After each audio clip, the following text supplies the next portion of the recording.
pada hari ini ya. Hari ini kita sudah masuk di pembahasan atau pembacaan sampai di Amsal ya. Kitab Amsal ini merupakan disebut juga Book of Wisdom ya. Jadi buku yang mengajarkan tentang hikmat, dan di dalam ayat pasalnya yang pertama itu kita bisa menemukan ada satu nats Alkitab yang penting yang menunjukkan kepada kita bahwa yang merupakan permulaan akan hikmat itu adalah takut akan Tuhan. Jadi pengamsal itu memberitahu kepada pembacanya bahwa kalau mau menjadi bijak itu tidak ada cara yang lain selain ya. Jadi tidak ada cara yang lain selain itu pondasinya takut akan Tuhan. Nah, saya teringat itu dengan satu ilustrasi bahwa ini ya, seperti pisau ya. Nah, pisau itu makin tajam itu makin berbahaya. Tapi pada saat yang bersamaan dia juga bisa dipakai menjadi atau mendatangkan manfaat ya. Kenapa? Nah, karena pisau ini tergantung ini ya. Tergantung apa? Tergantung dia ada di tangan siapa gitu ya. Kalau dia ada di tangan yang tepat, maka pisau yang makin tajam itu akan menjadi alat yang makin efektif ya. Tetapi kalau di tangan yang salah, maka ini pisau bisa menjadi alat yang sangat berbahaya. Oleh sebab itu kita melihat ya sangat tepat sekali ya ketika Alkitab memberitahu kepada kita bahwa yang namanya permulaan hikmat itu harus ditaruh di dalam apa? Di dalam takut akan Tuhan. Jadi ini merupakan satu dasar yang sangat kuat dan tidak bisa disangkal ya, tidak bisa disanggah. Nah, ini seorang apa namanya dari India ini ya, Mahatma Gandhi ya, Mahatma Gandhi di India. Dia sangat ini juga ya terinspirasi oleh kitab Amsal ya. Ya, selain juga khotbah di bukit, dia itu juga membaca Amsal. Dan dia mengatakan bahwa bagaimana kitab suci memberikan dampak yang baik bagi dia, yang memberikan hikmat kepada dia untuk membuat banyak keputusan-keputusan yang penting ya. Nah, meskipun dia tidak tercatat sebagai orang percaya, tetapi dia sungguh melihat bahwa apa yang diajarkan oleh kitab suci orang Kristen itu adalah satu wahyu yang berharga, yang bahkan dia sendiri itu juga boleh menghargai. Nah, oleh sebab itu kita sebagai orang percaya seharusnya kita lebih menghargai ya. Dan kalau kita tidak, nah ini menjadi sesuatu yang sangat sangat disayangkan sekali ya. Banyak orang Kristen sendiri itu kurang mengerti, tetapi orang yang sudah percaya justru memakai kebenaran firman Tuhan di dalam kehidupan mereka. Nah, hari ini kita akan bicara secara khusus. Saya dalam pembahasan kitab Amsal ini saya mungkin akan membahasnya tidak terlalu bersifat ini ya, lebih bersifat praktika maksud saya. Makanya saya mencoba dari sejak awal mengangkat ini bersifatnya seperti sesuatu yang studi kasus gitu.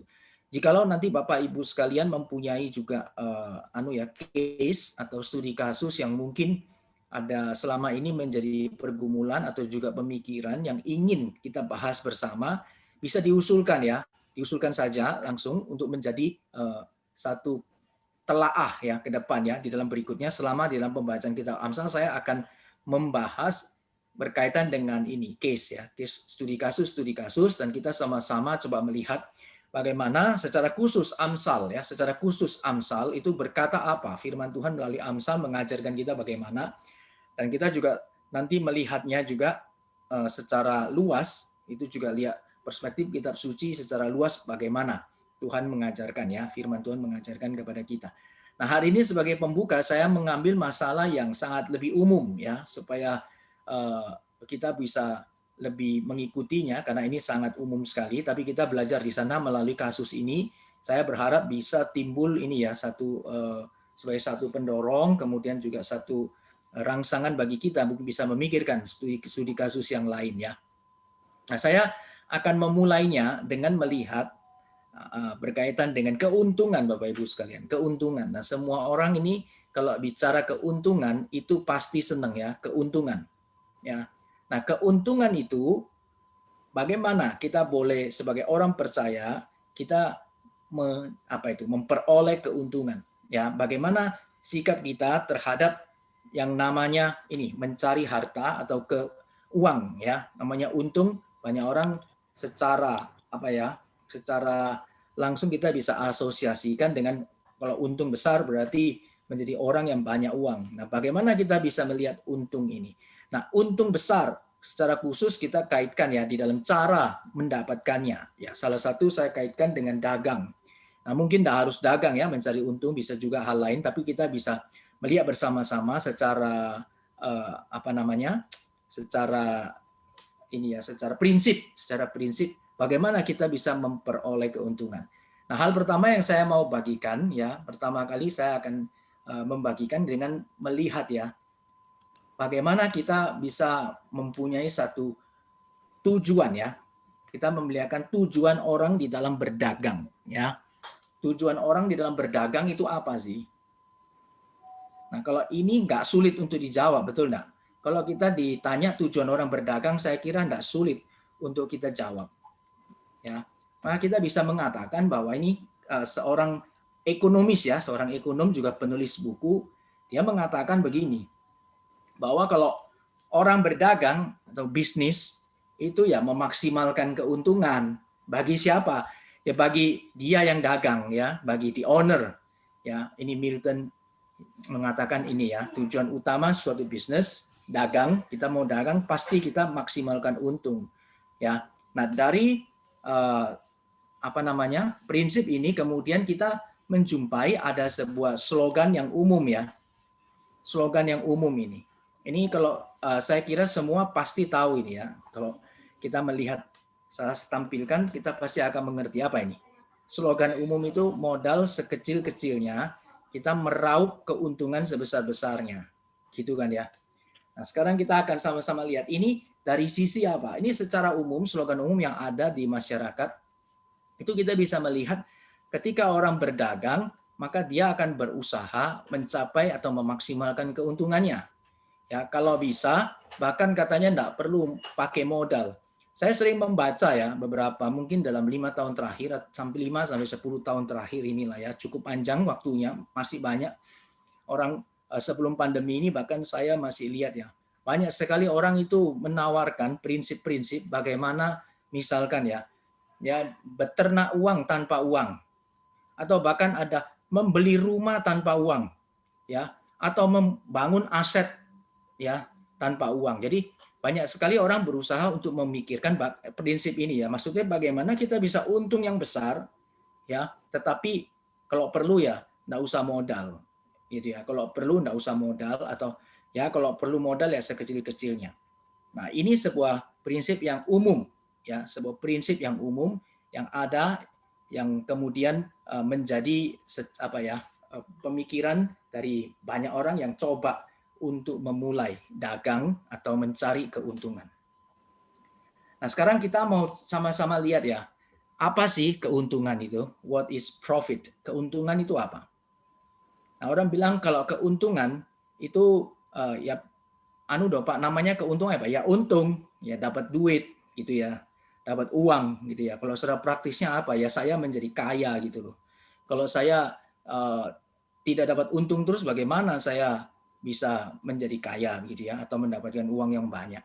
Nah, saya akan hari ini melihatnya di dalam dua sisi ya. Yang pertama itu adalah secara common grace approach, atau secara umum lah, lebih tepatnya mungkin pendekatan secara umum, jadi common approach ya. Kemudian kalau common approach ini berarti ya nanti saya tidak terlalu banyak bicara yang di common approach karena mungkin saya membahasnya lebih ke kitab Amsal. Kita akan banyak sekali melihat nats-nats dalam kitab Amsal ya yang akan saya hadirkan untuk kita belajar bagaimana kita mencari keuntungan atau bagaimana kita melihatnya sesuai dengan apa yang Amsal itu tulis.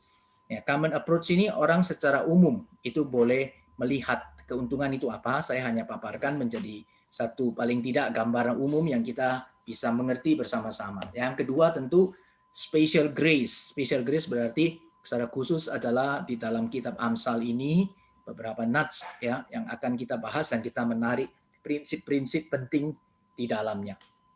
Baik, saya lanjutkan. Nah, sekarang secara common approach, secara umum, apa itu untung? Maka kita akan melihat ya, untung ya seperti kita punya ya, kita bisa punya pendapatan, kita minus dengan pengeluaran, kan gampang gitu ya. Saya ada omset berapa, kalau saya dagang, terus saya potong semua pengeluaran saya, maka dapatnya itu profit. Nah, profit itu untung. Ada yang untung masih bruto, kotor, ya kalau dipotong-potong lagi sampai yang bersih namanya net profit, jadi untung ya. Saya umum aja lah ya, umum berarti ya pendapatannya dipotong sama pengeluaran, maka saya dapat untung. Kalau saya punya pendapatan, katakan saya punya pendapatan itu 100 juta, saya punya pengeluaran itu 80 juta, berarti saya ada untung 20 juta, sederhana saja. Kalau bicara soal untung, pasti kita bicara soal itu ya. Di dalam bagian ini kita lihat. Jadi ada pendapatan berapa dan pengeluaran berapa. Maka di dalam prinsip yang seperti ini ada seorang yang memberitahukan sebenarnya prinsip ekonomi itu ada dua macam. Satu, kamu tinggikan pendapatanmu, ya. Tinggikan pendapatanmu, kalau mau untung besar toh, pendapatannya ditinggikan, pengeluarannya itu ya jangan sampai boros-boros gitu. Atau kalau pendapatan sudah tidak bisa, jangan sampai bolong. Ya, seperti gelas itu kalau dikasih air itu jangan bocor. Kalau bocor, pendapatanmu berapa besar juga percuma.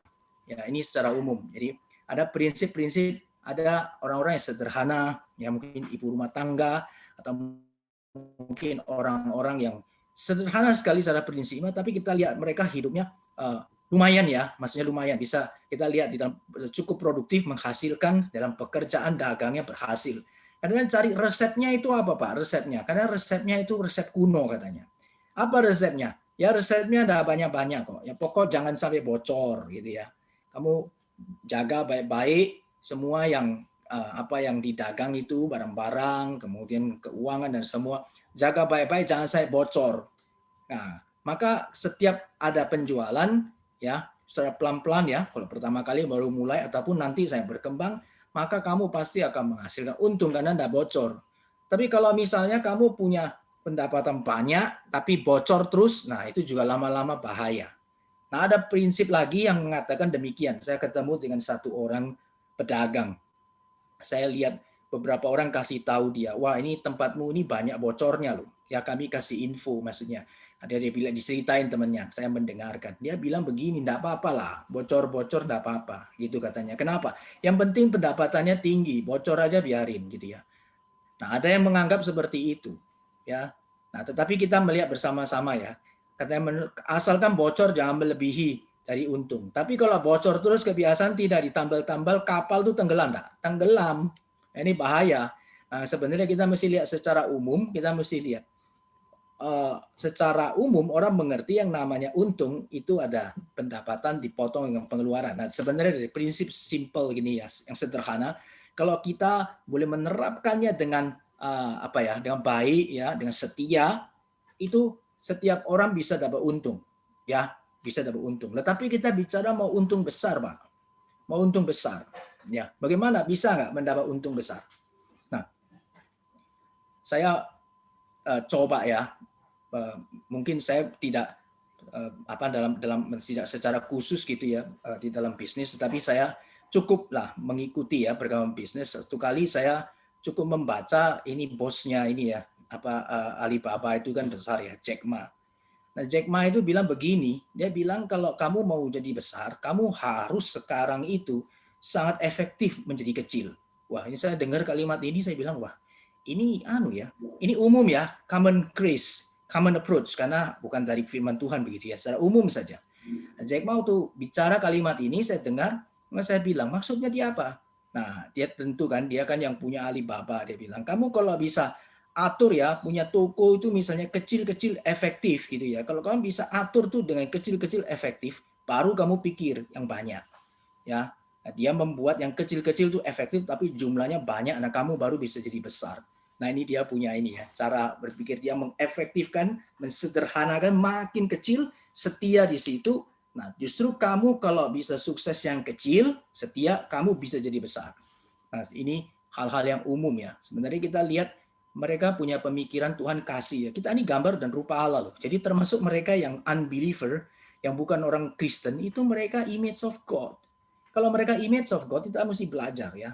Saya selalu belajar sama orang-orang, semua orang. Karena saya melihat semua orang itu image of God.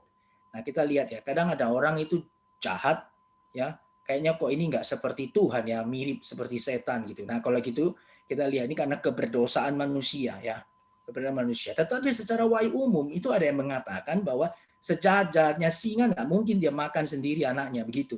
Nah itu tetap merupakan apa? Bahwa manusia itu memang image of God. Karena dosa memang jatuh sudah rusak total. Nah, tapi kalau kita mau lihat ya manusia, dia mau dengan sungguh-sungguh itu menggunakan apa yang Tuhan sudah berikan di sana, kita boleh belajar sesuatu yang baik ya. Ini namanya common grace. Nah, kita kalau bicara untung di dalam bagian ini berkaitan dengan ini ya, pendapatan kurangi pengeluaran ya, itu menjadi keuntungan. Nah, dari sini kita bisa lihat ada satu prinsip yang penting yang saya mau bagikan itu ini Bapak Ibu sekalian. Berarti kita bisa simpulkan bahwa untung itu mendapatkan timbal balik ya. Timbal balik toh, hasil ya.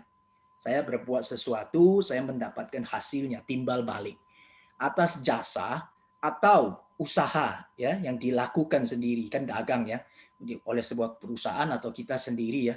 Nah, tapi ini ujung-ujungnya nih ya, kalau di dalam common grace tetap kembali untuk saya, perusahaan saya ya, keuntungan saya ya. Kemudian ini adalah satu prinsip secara umum di mana-mana. Jadi mendapatkan timbal balik atas jasa atau usaha diri itu bagi ya kepentingan saya dan kemuliaan saya. Jadi terserah saya mau apa, itu bagi saya. Nah, ini prinsip di dalam common grace. Oke ya. Nah, sekarang kita akan sama-sama masuk di dalam bagian berikutnya adalah saya mau lihat yang special grace. Kita bahas Amsal, kita baca Amsal ya, kita baca Amsal bersama-sama. Boleh tidak saya minta satu orang, siapa saja silakan membaca. Langsung saja siapa yang bersedia baca? Ada? Amsal 11:24. Keluarkan ya. Ada yang bersedia bantu baca Amsal 11:24 silakan. Amsal 11 ayat 24, ada yang menyebar harta tetapi bertambah kaya, ada yang berhemat secara luar biasa namun selalu kekurangan. Siapa yang banyak memberi berkat, diberi kelimpahan, siapa yang memberi minum, ia sendiri akan diberi minum. Iya, terima kasih Pak Buyung. Nah, ini special grace Bapak Ibu sekalian, Amsal ya, bicara soal keuntungan. Nah, ini kalau waktu kita bicara kita lihat di dalam Amsal 11:24 ya, buku yang dikatakan the book of wisdom yang juga diakui oleh orang-orang yang belum tidak percaya di dalam maksudnya bukan orang Kristen. Kita boleh belajar di sini ada satu prinsip yang saya katakan itu unik. Ya, unik.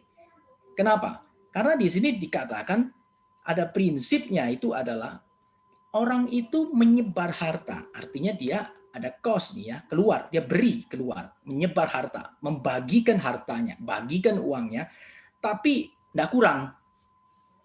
Oke ya, padahal kalau prinsip secara umum loh, jangan saya bocor loh, jangan sampai kurang loh. Nanti kurang kita punya untung. Tapi di sini justru dibagikan. Dibagikan tapi tidak kurang, malah tambah. Nah, prinsip secara umum kalau dikurang pasti kurang, betul enggak? Tapi kalau prinsip yang dinyatakan di dalam special grace, di dalam kitab Amsal, ini dibagikan ketika kurang, tapi jadinya tambah.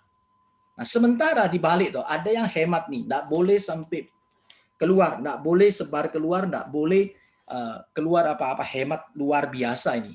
Hematnya luar biasa ya, situasi dalam keadaan ini banyak sekali ya. Kita bisa kondisi macam-macam deh. Intinya pokoknya hemat sekali, enggak keluar ya. Jadi secara cash flow mungkin semuanya itu aman, enggak keluar. Tapi selalu kurang. Ya padahal enggak naik, enggak minus, ya. Juga enggak dibagikan tapi selalu kurang. Nah, ini kita belajar melalui special grace apa yang dinyatakan di dalam Amsal.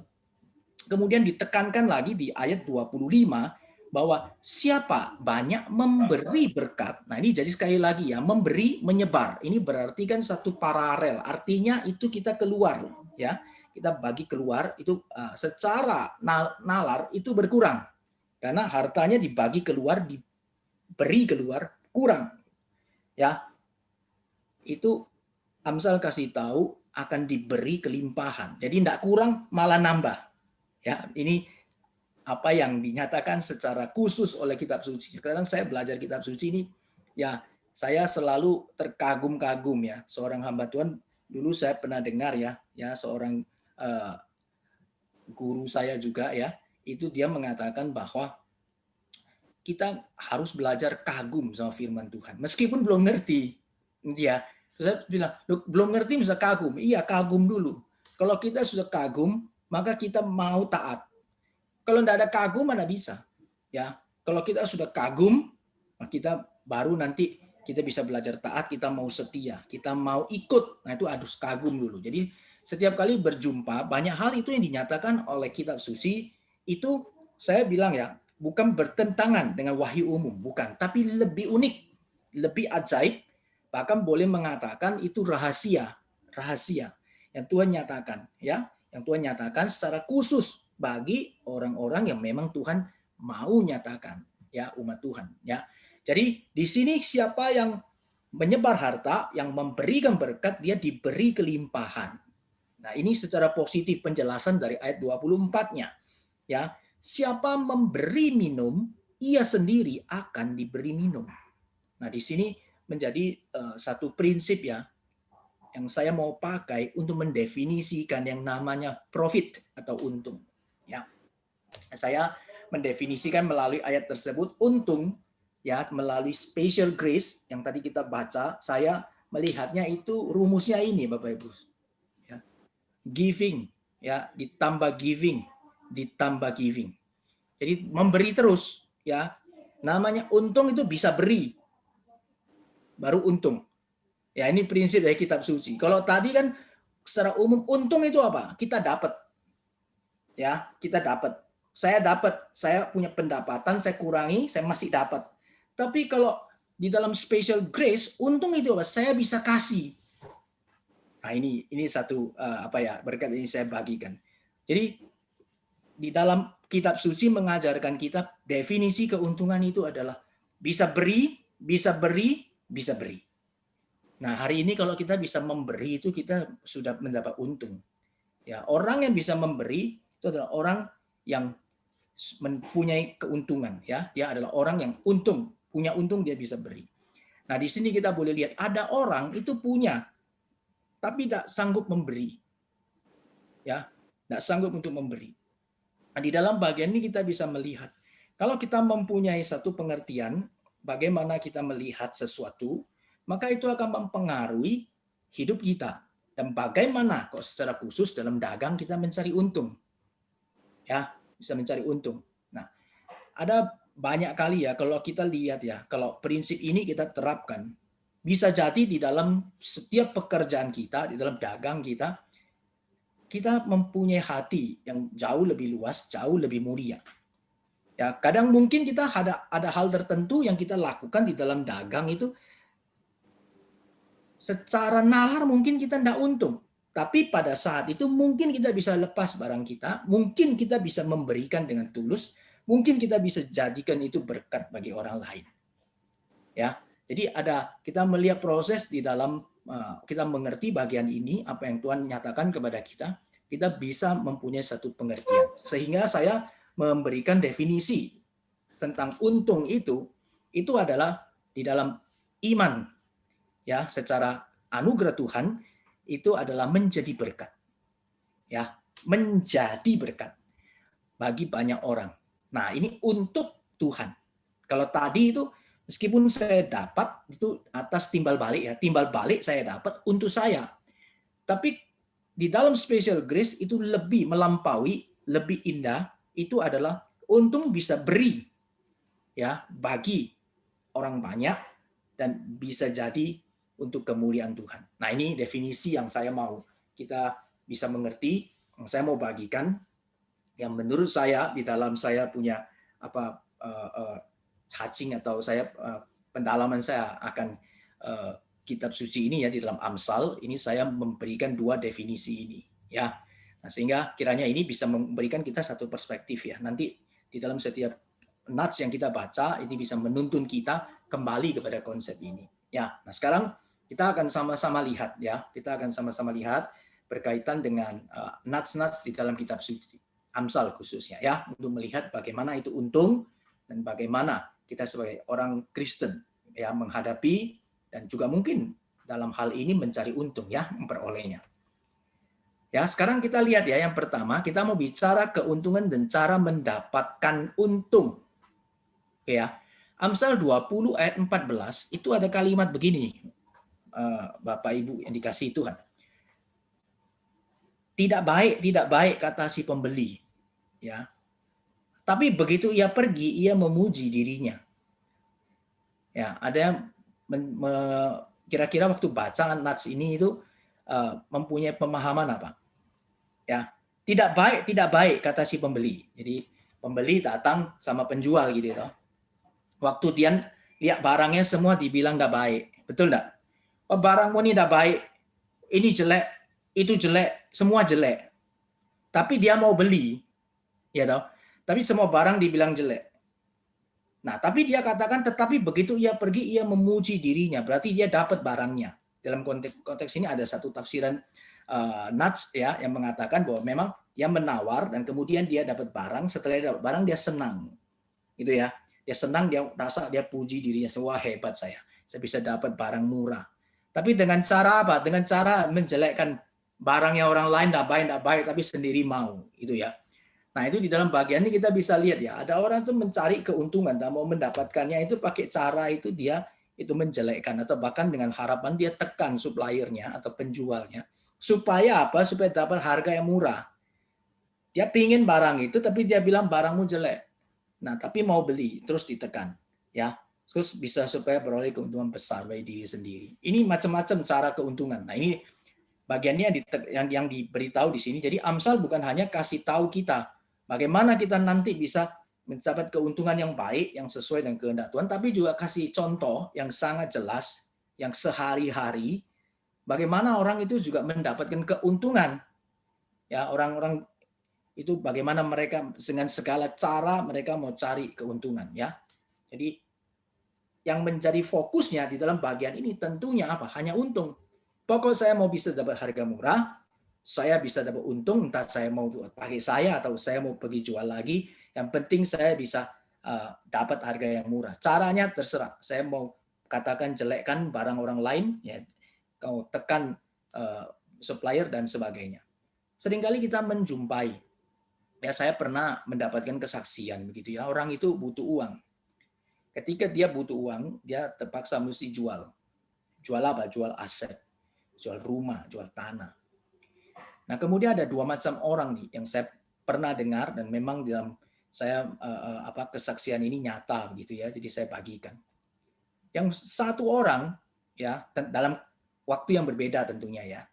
Nah, yang satu orang itu dia justru tunggu. Dia perlu tanah itu tapi dia tidak mau beli. Dia punya uang enggak? Punya. Ya, tapi dia tidak mau beli kenapa? Dia tunggu. Ya, mungkin dia juga pikir nanti aja tunggu sampai orang itu membutuhkan, ya. Apa yang dia lakukan? Wah, dia tekan. Dia bilang dia enggak butuh. Ya, kalau kamu memang mau ya kamu jual harganya. Misalkan harga tanah itu katakanlah itu 100 juta contohnya ya. Ya, orang itu sudah butuh uang sudah jual murah. Sudah jual mungkin sudah 70% dari harga pasar ya, misalnya 70 juta. Dia masih bilang saya enggak butuh. Ya, saya enggak bisa beli. Nah, dia turunkan 50 juta pun masih tidak mau beli. Terus ya, tekan saya bawa. Kalau bisa semurah-murah, kalau bisa dapat 10 juta, 20 juta, itu baru dia beli. Nah, ini satu macam orang mau cari untung ya. Jadi begitu tekan paling bawah, dia kan dapat untung besar. Karena harganya orang lagi butuh kan. Nah, tapi ada satu orang lain. Ada satu orang lain, orang ini yang membutuhkan, dia tidak kasih tahu. Ya dia tahu orang yang membutuhkan uang. Kemudian dia juga memang membutuhkan tanah itu, ya toh, kemudian tanya, harga 100 juta. Orang itu buka berapa? Ya orang itu buka. Waktu dia buka, misal di bawah harga pasar 70 juta, dia enggak banyak nawar. Kemudian dia bilang, oke, saya beli. Nah, ini ada perbedaan Bapak Ibu sekalian. Kenapa ya? Dari cara melihat untung bagaimana. Yang satu menekan, yang satu dia tidak menekan. Karena dia tahu ya bagaimana dia melihat bahwa yang namanya keuntungan itu tidak for the sake of the profit atau pada untung itu sendiri. Ya, ini contoh-contoh nyata dalam kehidupan sehari-hari. Nah, di dalam kitab suci itu Abraham itu juga pernah ya melakukan hal yang sama ketika ia memerlukan ini ya, waktu orang-orang kasih kepada dia, boleh pakai tanah ini. Daud juga. Ya, Daud juga dikasih tanah untuk bangun bait Allah, ya, tempat yang nanti akan dibangun bait Allah. Daud tidak serta-merta kemudian dikasih gratis, ya oke, terima. Enggak, dia bilang beli, kasih harga, ya. Ya tidak merugikan begitu ya. Dia bilang meskipun dikasih, dia coba beli, karena dia ada ya, kemudian dia menjadi berkat bagi sana.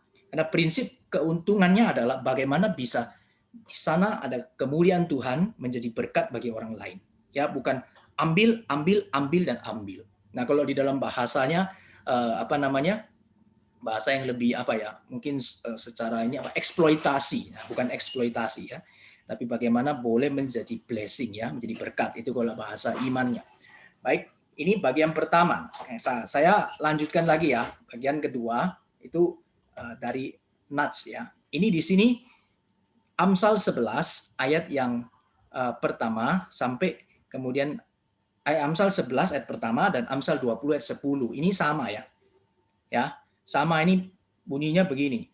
Yang Amsal 11, neraca serong adalah kekejian bagi Tuhan. Perhatikan Bapak Ibu sekalian. Amsal mengatakan itu kekejian loh, keji. Keji itu jahat. Tuhan benci, Tuhan tidak suka keji loh, ya. Bukan saja tidak baik, bukan saja ini hal sesuatu, oh kamu jangan begitulah ya, atau orang kadang-kadang bisa mengatakan sesuatu yang mungkin ya hal-hal yang biasa lumrah, tidak ya, bukan, tapi kekejian bagi Tuhan ya. Dikatakan di bagian yang 20 ayat 10 itu dua macam batu timbangan itu sama dengan neraca serong ya, artinya dua macam takaran. Kedua-duanya kekejian bagi Tuhan. Ya, jadi mereka bermain. Nah, di dalam bagian ini dikasih sebuah ilustrasi bagaimana permainan. Ya, artinya apa?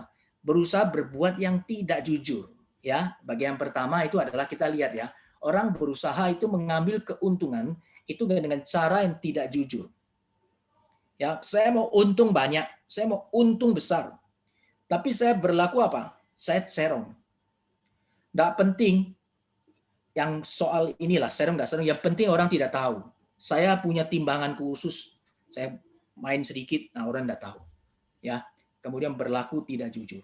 Nah, tapi timbangan ini juga menyatakan apa? Kalau timbangan, kalau lambangnya itu pengadilan itu apa? Timbangan juga ya, ada timbangan begitu ya. Itu sebenarnya menunjukkan apa? Menunjukkan adil. Ya, jadi di sini itu berlaku tidak adil.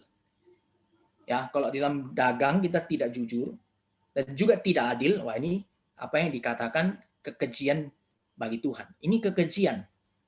Dilakukan enggak oleh banyak orang? Dilakukan zaman sekarang. Iya. Bahkan ada orang berkataan kalau dagang enggak jujur mana bisa cuan. Ada enggak pernah dengar? Di mana-mana ya, dagang kalau jujur mana bisa cuan. Bisa cuan enggak? Ya nanti coba ya, kalau ada yang mau bersaksi silakan dalam bagian ini ya. Silakan. Nah, ada banyak orang itu masih berlaku pada bagian ini. Kamu kalau misalnya mau menjadi orang yang kaya sekali, dapat untung yang besar sekali, ini harus tutup mata lah, ya. Nggak usah pikirin adil, nggak usah pikirin apa begitu ya. Nah, kalau kita bicara soal berlaku adil, itu semestinya juga termasuk ketika kita memiliki sebuah perusahaan ataupun di dalam perusahaan dagang kita, berarti kita berlaku adil itu kepada semua, bukan cuma produk yang kita buat, yang kita jual, tapi juga kepada semua yang ada di dalamnya, ya, termasuk mungkin karyawan kita dan sebagainya. Itu kita mesti berlaku dengan benar. Ya, ada orang itu dia tidak berlaku adil supaya apa? Ya supaya dia untung, dia tidak mengeluarkan kos itu yang mestinya keluar tapi tidak dikeluarkan. Ya, nah ini di bagian ini kita mesti lihat bagaimana kitab suci mengatakan Tuhan itu menyatakan dengan sangat jelas ya bahwa hal-hal yang demikian di dalam dagang ya, tidak jujur, tidak adil, itu kekejian bagi Tuhan. Nah mungkin kita boleh lihat, banyak orang bilang tidak apa-apa kok, Tuhan baik, Tuhan kasih kok, ya. Buktinya sampai hari ini saya tetap baik-baik saja, saya it's okay. Atau bahkan orang percaya mungkin mengatakan, Pak, saya ini jujur tapi kalah sama dia, soalnya dia tidak jujur. Bagaimana? Apakah kita mau ikut? Nah, saya melihat secara kitab secara wahyu, ini ya grace, secara wahyu khusus, secara anugerah Tuhan mengajar kepada kita jujur. Kalau misal orang tidak jujur, kemudian dia lebih baik dari kita, nah kita tidak perlu iri sama dia, tidak perlu khawatir. Kenapa? Karena kita mau taat sama apa yang Tuhan buat, yang Tuhan mau kita kerjakan. Karena kita punya keuntungan itu adalah untuk Tuhan, untuk kemuliaan Tuhan. Kalau makin banyak dapat untung tetapi tidak muliakan Tuhan, itu bukan untung. Nah, makanya tadi saya memberi definisi yang penting ya. Kita mau di definisi yang mana nih? Kita mau ikut yang mana nih? Ya, kalau kita sebagai umat Tuhan, baiklah kita mengikuti apa yang Tuhan sudah boleh ajarkan kepada kita, dan itu akan menjadi keuntungan yang apa? Keuntungan yang besar sekali, ya. Keuntungan yang diberkati Tuhan. Karena dinyatakan tuh limpah, ya, limpah. Nah, tapi kita sama-sama akan melihat nanti di akhir, saya akan lihat bagaimana kita memahami hal ini juga ya, di dalam kelimpahan dan keuntungan yang besar itu, ya. Nah, ini bagian yang di dalam Nats Amsal 11 dan Amsal 20 berkaitan dengan keuntungan. Ada orang-orang yang berlaku tidak jujur dan mereka berlaku tidak adil di dalam memperoleh seluruh keuntungannya. Ya, termasuk dalam hal apa? Bukan hanya uang toh ya, dalam hal nilai. Betul enggak? Kalau yang studi, kalau misalnya saya masih ingat sekali dulu, ya saya itu waktu ujian dan nilai saya itu kalah sama teman-teman saya yang lain. Karena apa? Karena yang lain dapat soal, ya selisihnya tidak jauh sih, ya cuman dia misalnya 100, ya saya 95 begitu. Tapi kadang-kadang saya pikir kita belajar setengah mati, ya kita siapkan ya, semua kita siapkan, kemudian sedangkan yang teman-teman lain ya cuma beli soal begitu saja dia dapat 100, dia dapat untung lebih besar, betul enggak? Tapi saya selalu bersyukur ya, tidak apa-apa, tidak perlu iri dengan keuntungan yang demikian ya. Kita bersyukur atas apa yang Tuhan boleh berikan kepada kita sesuai dengan apa yang Tuhan sudah boleh katakan. Sebab neraca serong itu kejian bagi Tuhan ya. Tuhan ingin kita jujur, Tuhan ingin kita berlaku adil. Nah, terbalik kalau kita tidak diperlakukan adil bagaimana? Nah, ini ada banyak pertanyaan, biasanya orang akan banyak sekali pergumulan di sana. Ya, cuma satu hal yang saya percaya begini, ya kita adalah miliknya Tuhan, kita adalah orang-orang yang sudah ditebus oleh Tuhan, ya kita percaya dan berharap kepada Tuhan, tetap kita kerjakan, meskipun diperlakukan tidak adil, ya jangan menyalahkan Tuhan. Seringkali kita akan menyalahkan Tuhan. Sebenarnya manusia memperlakukan manusia tidak adil, mungkin orang ya, dan kita diperlakukan tidak adil oleh orang, tapi yang disalahkan Tuhan. Nah, kita bersikap ya dengan rendah hati. Kita tahu dunia sudah jatuh di dalam dosa, banyak sekali dalam perdagangan mungkin orang sikat sana sikat sini ya. Di dalam bagian ini kita tetap berserah kepada Tuhan dan kita jangan kecewa ya, karena Tuhan itu janjinya ya dan amin. Ada banyak cara Tuhan memberkati, mungkin bukan dengan cara keuntungan yang kita mau, tetapi Tuhan bisa memberkati bagian lainnya ya. Tuhan memberkati bagian lainnya ya. Di dalam hidup saya juga bukan saja 1-2 kali, ya cukup sering ya saya melakukan hal ya, bagi saya itu saya melakukan sebenarnya saya untuk melakukan apa ya, dalam sesuatu yang tidak memberatkan orang lain, tapi seringkali tidak mendapatkan hal yang sama ya. Ada orang mengatakan kalau kau berbuat sesuatu yang baik, kau pasti akan mendapatkan hasil yang baik. Itu sesuatu hukum yang umum, tapi kadang-kadang enggak seperti itu Bapak Ibu sekalian, betul enggak? Ada orang itu saya berbuat baik sama seseorang. Ya, orang itu apakah akan berlaku baik sama kita? Belum tentu. Tapi waktu orang itu tidak berlaku baik sama kita, kita langsung salahkan Tuhan. Tidak, jangan. Ya, yang salah orang tersebut. Ya, kita belajar melalui kesempatan itu, kita belajar. Itu saya melihatnya begini. Saya melihatnya adalah kesempatan bagi saya yang Tuhan berikan, keuntungan bagi saya untuk apa? Untuk boleh lebih taat, lebih apalagi itu ya, mengenal kasih setia Tuhan dan anugerah Tuhan dinyatakan bagi orang lain. Nah, giving ya, giving, memberi. Enggak harus memberi ya. Maksud saya kalau memberi kebaikan ya, memberikan hal yang lain gitu ya. Nah, ini kita bisa lihat bersama-sama ya. Nah, next. Ini di Amsal 20 ayat yang keempat.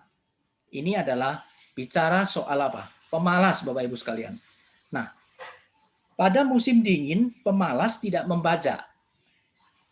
Jikalau ia mencari pada musim menuai, maka tidak ada apa-apa. Ini sudah jelas, ya, apa yang dinyatakan ya. Tapi tetap ada orang seperti ini sampai hari ini, ya. Mereka itu apa? Adalah ini bicara soal kemalasan. Bahasa Inggris itu sloth, ya. Itu kemalasan, ya. Ini tapi orang-orang demikian mengharapkan keuntungan besar. Nah, ini bahaya sekali. Ada orang cari ya jiwanya, dia punya sifat itu malasnya ada di sana, enggak mau dia apa itu punya satu sifat yang rajin gitu ya, yang berjuang, malas, tapi mau harap untung besar. Maka mereka bisa jatuh di dalam banyak sekali hal. Salah satu misalnya contoh adalah judi. Betul enggak ya? Nah, orang judi itu selalu mau mengharapkan apa? Untung besar. Saya untung besar dengan cara apa? Enggak usah banyak kerja. Kalau bisa cuma dengan caranya berjudi. Nah, tapi ini justru kita melihat ya, menjadi satu musibah besar bagi banyak orang. Jadi tidak mungkin, Alkitab sudah mengatakan kepada kita, tidak ada ya di dalam seluruh keuntungan itu yang kita mau capai itu tidak boleh ada yang namanya kemalasan. Ya, ini harus dibuang. Ya, kita harus menjadi orang-orang yang sungguh-sungguh mengerti dan berjuang. Ya, ini bagian yang dinyatakan secara nyata. Tapi sampai hari ini kita lihat ya, itu yang namanya bisnis judi atau apa ya, itu masih jalan besar ya. Masih banyak orang yang cari. Kenapa? Karena ada ini satu sifat kemalasan dalam diri banyak orang yang mau apa? Mengharapkan keuntungan besar tapi tidak mau kerja apa-apa. Ya, ini saya kasih ayat pembanding saja, intinya sama. Ya, selalu ada banyak alasan ya. Dia punya keinginan tapi sia-sia, ya. Kenapa? Karena ya dia enggak hanya punya keinginan saja tapi tidak memperjuangkannya. Selalu banyak alasan ya untuk membangun yang namanya mencari keuntungan, alasannya banyak. Kerja nggak mau, ada alasan. Ada singa lah di jalan, ada singa di lorong, macam-macam alasannya. Ya, ini kemudian itu nggak kemana-mana dia. Dikatakan seperti pintu berputar pada engselnya ya, ya gitu-gitu aja. Terus ya, alasannya banyak sekali. Ya, dan seterusnya. Nah, bahkan Alkitab memberitahu kepada kita, Amsal itu dia kasih tahu suruh pergi belajar sama yang namanya semut. Ya, si pemalas suruh belajar sama semut, ya, supaya dia menjadi bijak. Nah, ini satu hal yang juga mengingatkan kita ya sebagai orang-orang yang apa namanya, orang-orang anak-anak Tuhan yang kita mau belajar, kita mau sungguh-sungguh, kita belajar untuk terus apa rajin, ya. Kita lihat kepada semut yang meskipun kecil, lemah, ya, ini sebenarnya satu ilustrasi yang cukup unik menurut saya. Tuhan suruh kita belajar sama semut. Semut itu binatang paling kecil, ya. Apa sih yang bisa menang dengan yang lain? Kan kecil. Di pites, apa itu di pites? Di pites ya, di pites ya. Ya, di pites saja sudah mati begitu ya. Enggak punya apa-apa. Tetapi Tuhan mengatakan kamu pergi kepada belajar ya, supaya kamu bisa dapat untung besar. Kita mesti belajar. Kenapa? Bisa belajar dari semut itu. Dia itu tekun, dia itu rajin, dia punya rencana. Ya, dia kerja, dia kumpulkan, dia terus dengan rajin, ya, terus dia kerjakan. Ya, jadi kita bisa lihat bersama-sama bagaimana pada saat waktu itu ada musim panas, dia punya roti. Ya, waktu panen dia juga ada makan. Dia ada ininya, apa namanya, satu planning yang indah ya, binatang yang kecil. Itu mau kita belajar sama ini. Dalam proses kita mencari keuntungan, mari kita punya satu, jauhkan ini ya kemalasan, tapi kita punya ketekunan, punya kerajinan, punya perjuangan ya. Nah, berikutnya ini, nah ini agak panjang, saya tidak membacakan semuanya, tapi saya langsung memberitahu aja. Ini Amsal 1 ayat yang ke-10 sampai yang ke-19. Ini memberitahu kepada kita ini hati-hati, jangan kita ini terbujuk. Sekarang banyak cara ya, justru dalam situasi sulit biasa banyak orang datang itu ya. Nah, ini kita pikir dengan satu kalimat membujuk engkau. Membujuk itu berarti mungkin kita tidak rasa. Kita rasa kita untung. Kita rasa kita akan mendapatkan sesuatu yang untung. Tapi ternyata bisa nggak terbujuk? Bisa. Kita bisa terbujuk? Bisa. Ya, orang benar bisa terbujuk? Bisa. Nah, oleh sebab itu kita mesti hati-hati ya di dalam bagian ini. Jangan kita terbujuk oleh apa? Oleh ayat 19 kasih tahu itu keuntungan gelap. Ya. Di sana ada kata loba. Loba itu berarti ada keserakan. Kalau setiap kali kita mau dapat untung, muncul hati yang serakah, stop. Sekali lagi ya, Jikalau kita mau dapat untung, tapi hati kita itu adalah kita bisa rasa, bisa. Keserakahan itu bisa muncul dalam hati kita, kita ingin mendapatkannya, tetapi dalam segala sesuatu mungkin kita ngerti seharusnya ini tidak masuk di dalam cara berpikir kita, ya. Tapi ada rasa keserakahan, keuntungan yang gelap, yang besar itu, ya, kita mesti stop, ya. Nah, bahkan orang-orang yang serakah ini, kalau dia tidak bisa menguasai keserakahannya, akhirnya dikuasai oleh keserakahannya, itu bahaya sekali, karena bisa sampai apa? Dikatakan di dalam bagian perikop ini, Amsal 1 sampai 10 itu bisa sampai melakukan satu hal, yaitu menumpahkan darah, kejahatan mengambil nyawa. Nah, ini bahaya ya. Keserakahan bisa sampai seperti itu. Jadi orang yang serakah itu dia sudah dikuasai. Nah, ini bisa membahayakan bagi orang lain, dia tidak peduli lagi cara bagaimana, yang penting dia bisa dapat untung. Ya, di sini kita bisa lihat ya, ada beberapa macam di sini keserakahannya, greed ya. Kemudian tadi itu sloth, kemalasan, ini termasuk ya menurut Billy Graham itu di dalam satu karya bukunya, ini termasuk dalam seven deadly sin, 7 dosa yang mematikan ya, yang keserakahan sama juga tadi apa namanya itu kemalasan, itu termasuk 7 dosa yang mematikan ya. Nah, di dalam bagian ini kita bisa lihat bagaimana dalam keuntungan jangan serakah. Ya, keuntungan kita lihat jangan serakah. Lanjutnya adalah ini di dalam Amsal 15 ayat yang ke-27 itu ini satu ya, siapa yang loba keuntungan gelap mengacaukan rumah tangganya, tetapi siapa membenci suap akan hidup. Nah, jadi di sini berkaitan juga salah satu kejahatan ya, di dalam orang yang serakah dia bisa melakukan suap ya, atau makan suap alias korupsi. Nah, ini bagi banyak orang kita lihat sampai hari ini ya, ini masih sulit sekali manusia itu memberikan integritasnya itu ya. Demi keuntungan banyak orang masih itu jatuh di dalam satu kejahatan ini ya, makan suap atau korupsi. Ya, korupsi ini sangat mudah sekali.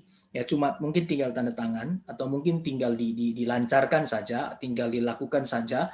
Ya, semua diem saja, kemudian uang tinggal masuk ya ke rekening atau mungkin mendapatkan sejumlah uang dan besar ya. Ini keuntungan besar, untung besar. Tetapi Kitab Suci memberitahu kepada kita ini termasuk keuntungan gelap, ya, keuntungan gelap. Sekali lagi, untung besar itu jangan sampai kita masuk dalam keuntungan gelap. Ya, Kitab Suci sudah memberitahu kepada kita, jikalau hal ini kita yang tahu Kitab Suci, Roh Kudus pasti berbicara kepada kita. Setiap kita yang belajar firman Tuhan, baca dan cinta firman Tuhan, Roh Kudus pasti bicara, ini tidak boleh. Nah, pada saat suara Tuhan berbicara, kita belajar untuk apa? Untuk taat. Nah, itu berarti kita bisa terselamatkan. Salah satu adalah contoh paling saya suka selalu itu Yusuf. Yusuf itu coba dia loba keuntungan gelap. Maka waktu digoda sama istri Potifar, dia langsung saja ambil. Gampang kok, tidak ada yang tahu, sepi. Langsung saja. Istrinya Potifar yang datang, gampang sekali.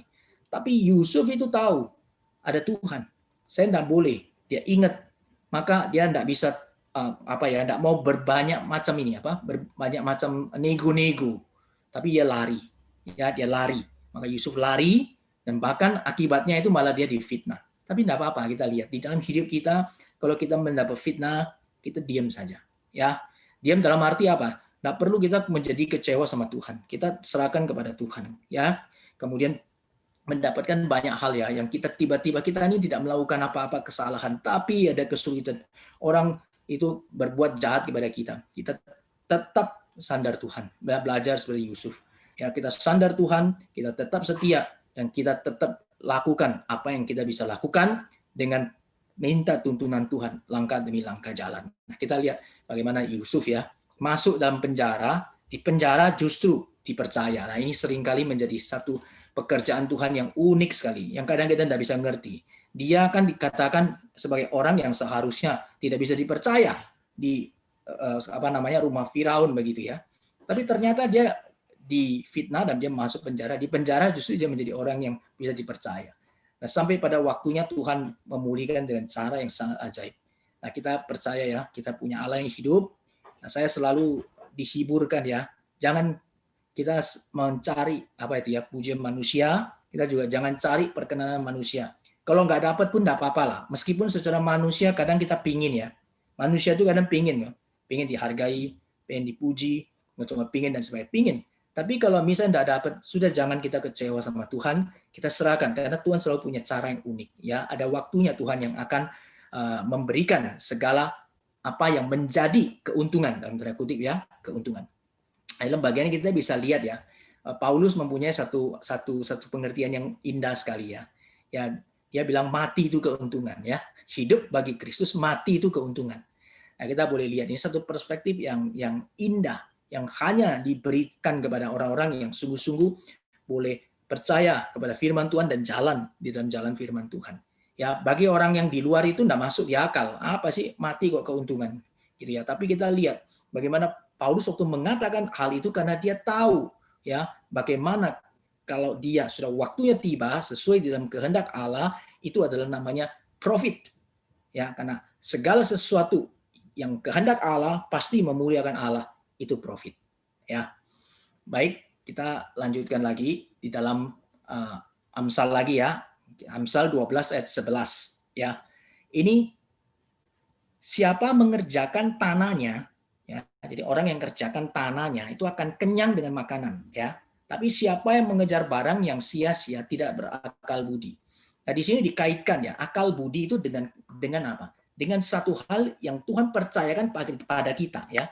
Mengerjakan tanahnya. Ini satu ilustrasinya, tanah itu yang Tuhan percayakan bagi kita. Tiap kita Tuhan kasih hal yang Tuhan percayakan bagi kita, pekerjaan kita, dagangan kita, usaha kita, itu Tuhan percayakan pada kita.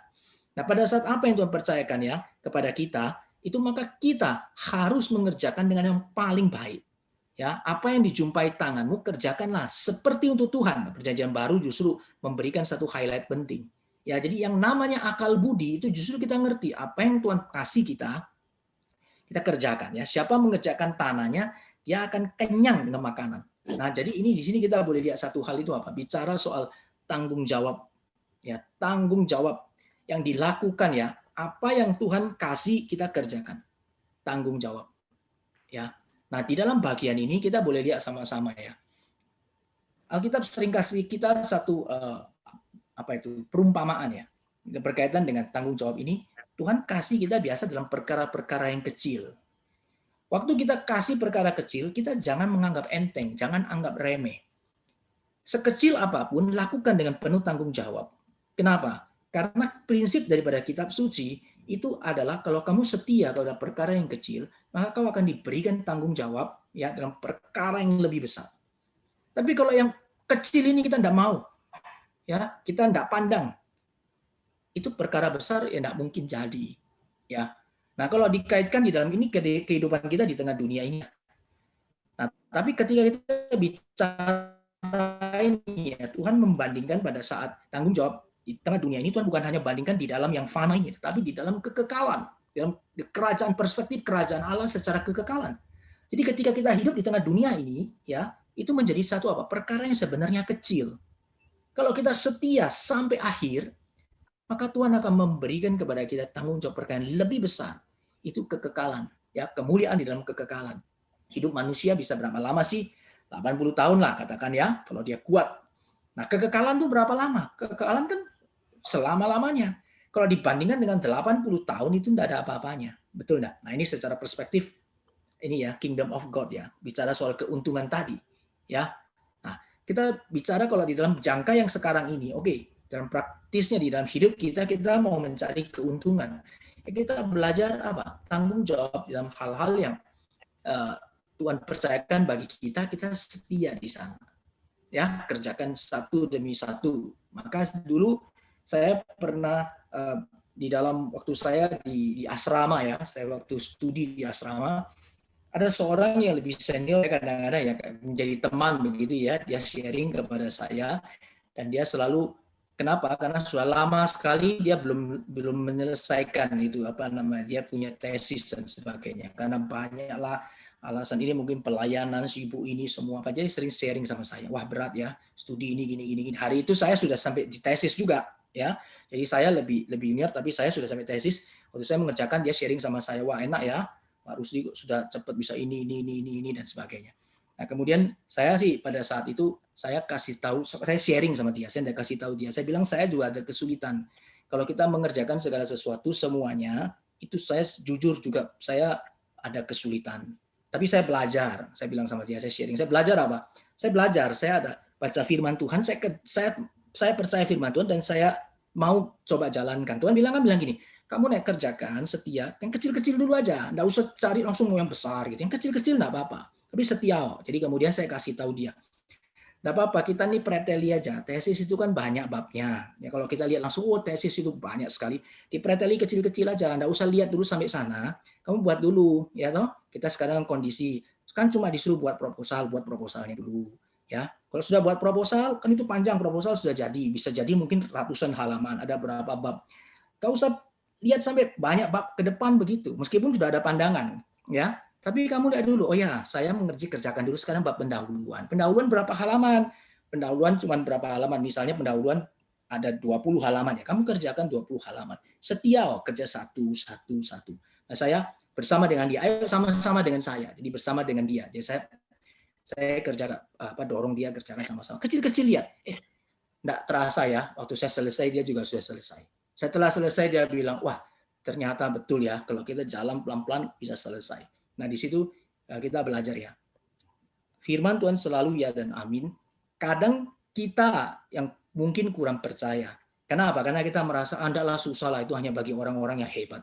Tidak, Tuhan itu kasih tahu kita, Tuhan mau kita taat, jalan satu-satu. Ya, demikian juga waktu kita cari untung, jangan loba keuntungan gelap, tapi kita cari untung sesuai dengan apa yang Tuhan percayakan. Ya, kita setia di sana. Kita lakukan yang paling baik, jangan lakukan yang biasa-biasa. Do the best for God. Ya, bukan seperti untuk manusia. Do the best for God. Maka di situ Tuhan percayakan. Nah, dalam hidup saya selalu standar Tuhan seperti itu. Dalam seluruh hidup saya berusaha untuk selalu melakukan segala sesuatu itu kecil, tapi saya mau belajar setia. Ya, kira-kira seperti itu ya, tanggung jawab. Nah, berikut yang kedua ini adalah di dalam tanggung jawab itu ketika kita melakukan do the best, di sini kita lihat ya, mengerjakan tanah, berarti gini, tanah itu kosong Bapak Ibu sekalian. Tanah itu kosong, dikerjakan, kan berarti dicangkul, kemudian digemburkan, lalu apa? Dibiarkan. Enggak toh, ditanam benih, kan gitu kan ya. Ditanam benih, mau benih apa aja boleh ya. Tanam benih, mau benih jagung, mau benih apa gitu, tanam, dikerjakan ya. Kemudian itu dipelihara gitu ya. Dipelihara, kemudian masing-masing dikerjakan bagiannya. Nah, bagian kita kerjakan, Bapak Ibu sekalian.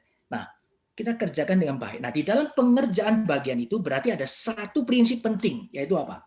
Yaitu ini, Bapak Ibu. Kalau di dalam konsep kita mau cari untung ya, ada namanya adding value. Adding itu tambah, value itu nilai. Ya, jadi kalau tanah itu tadi tidak ada tanah, sekarang kita tanam, kemudian dia menjadi tanah yang subur, ya sudah diperlakukan ya, kemudian menjadi subur, kita tanam dia gandum, ya sekarang tanah itu menjadi tanam, menjadi ladang gandum, ada adding value.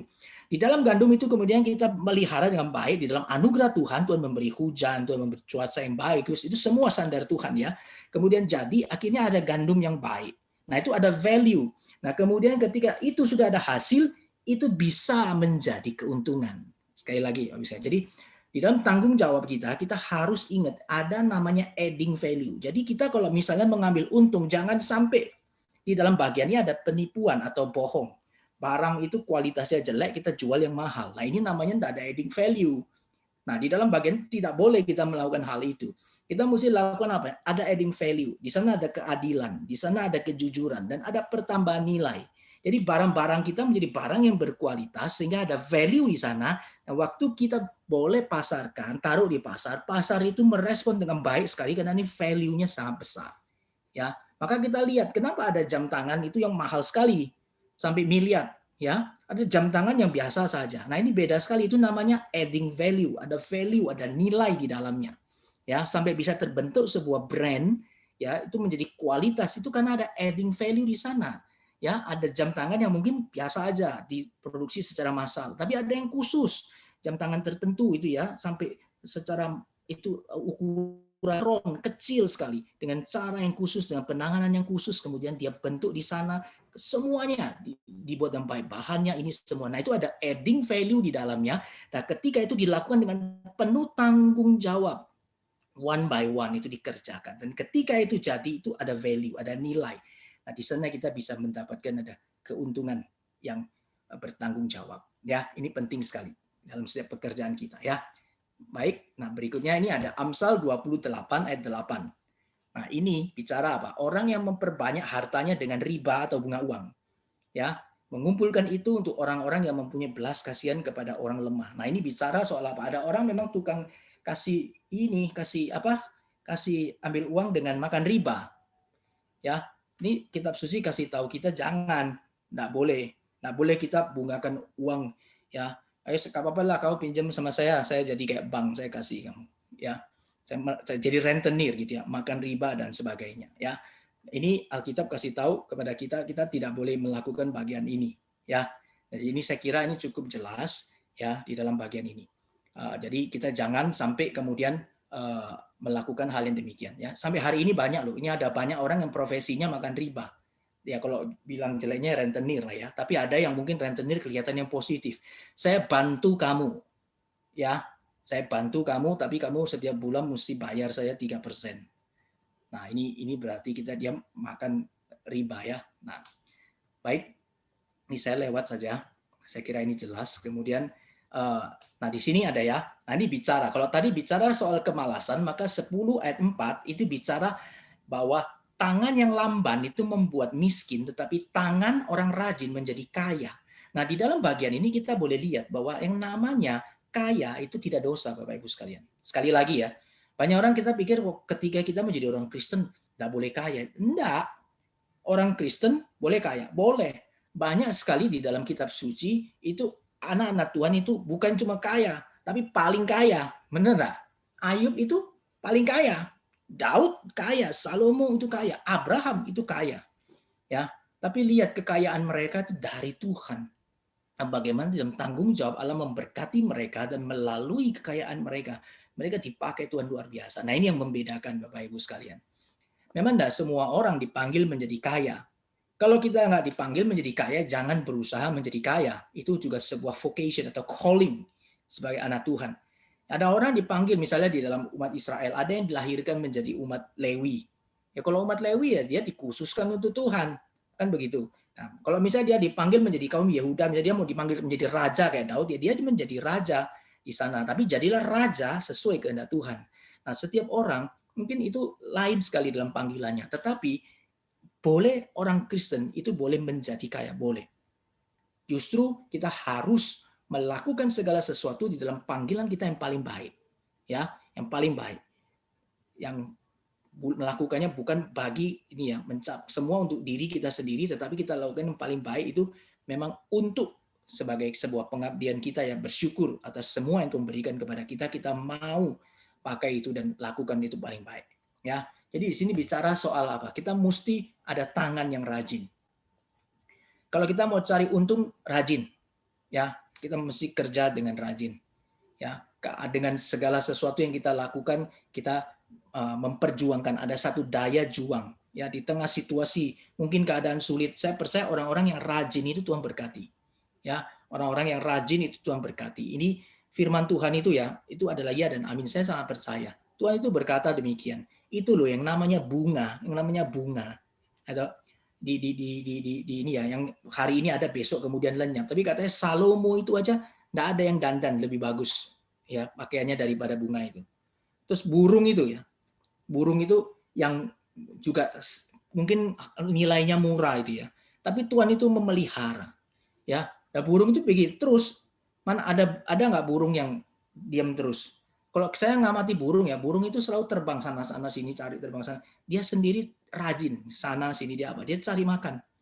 Jadi orang-orang yang rajin ya, tangan yang rajin dan kemudian diserahkan ya, apalagi menjadi orang percaya yang sandar Tuhan, itu Tuhan pelihara. Pasti kau akan mendapatkan keuntungan yang baik ya, yang Tuhan berikan kepada engkau. Tapi kalau lamban ya pasti miskin. Jangan salahkan Tuhan itu ya.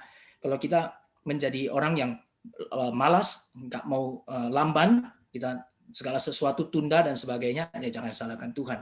Ya jangankan menjadi kaya, ya itu akan menjadi beban juga bagi banyak orang. Ini kita mesti jadi orang yang rajin. Nah di dalam segala kerajinan kita, tangan yang rajin, percaya Tuhan itu pasti memelihara umatnya. Ini janji firman Tuhan.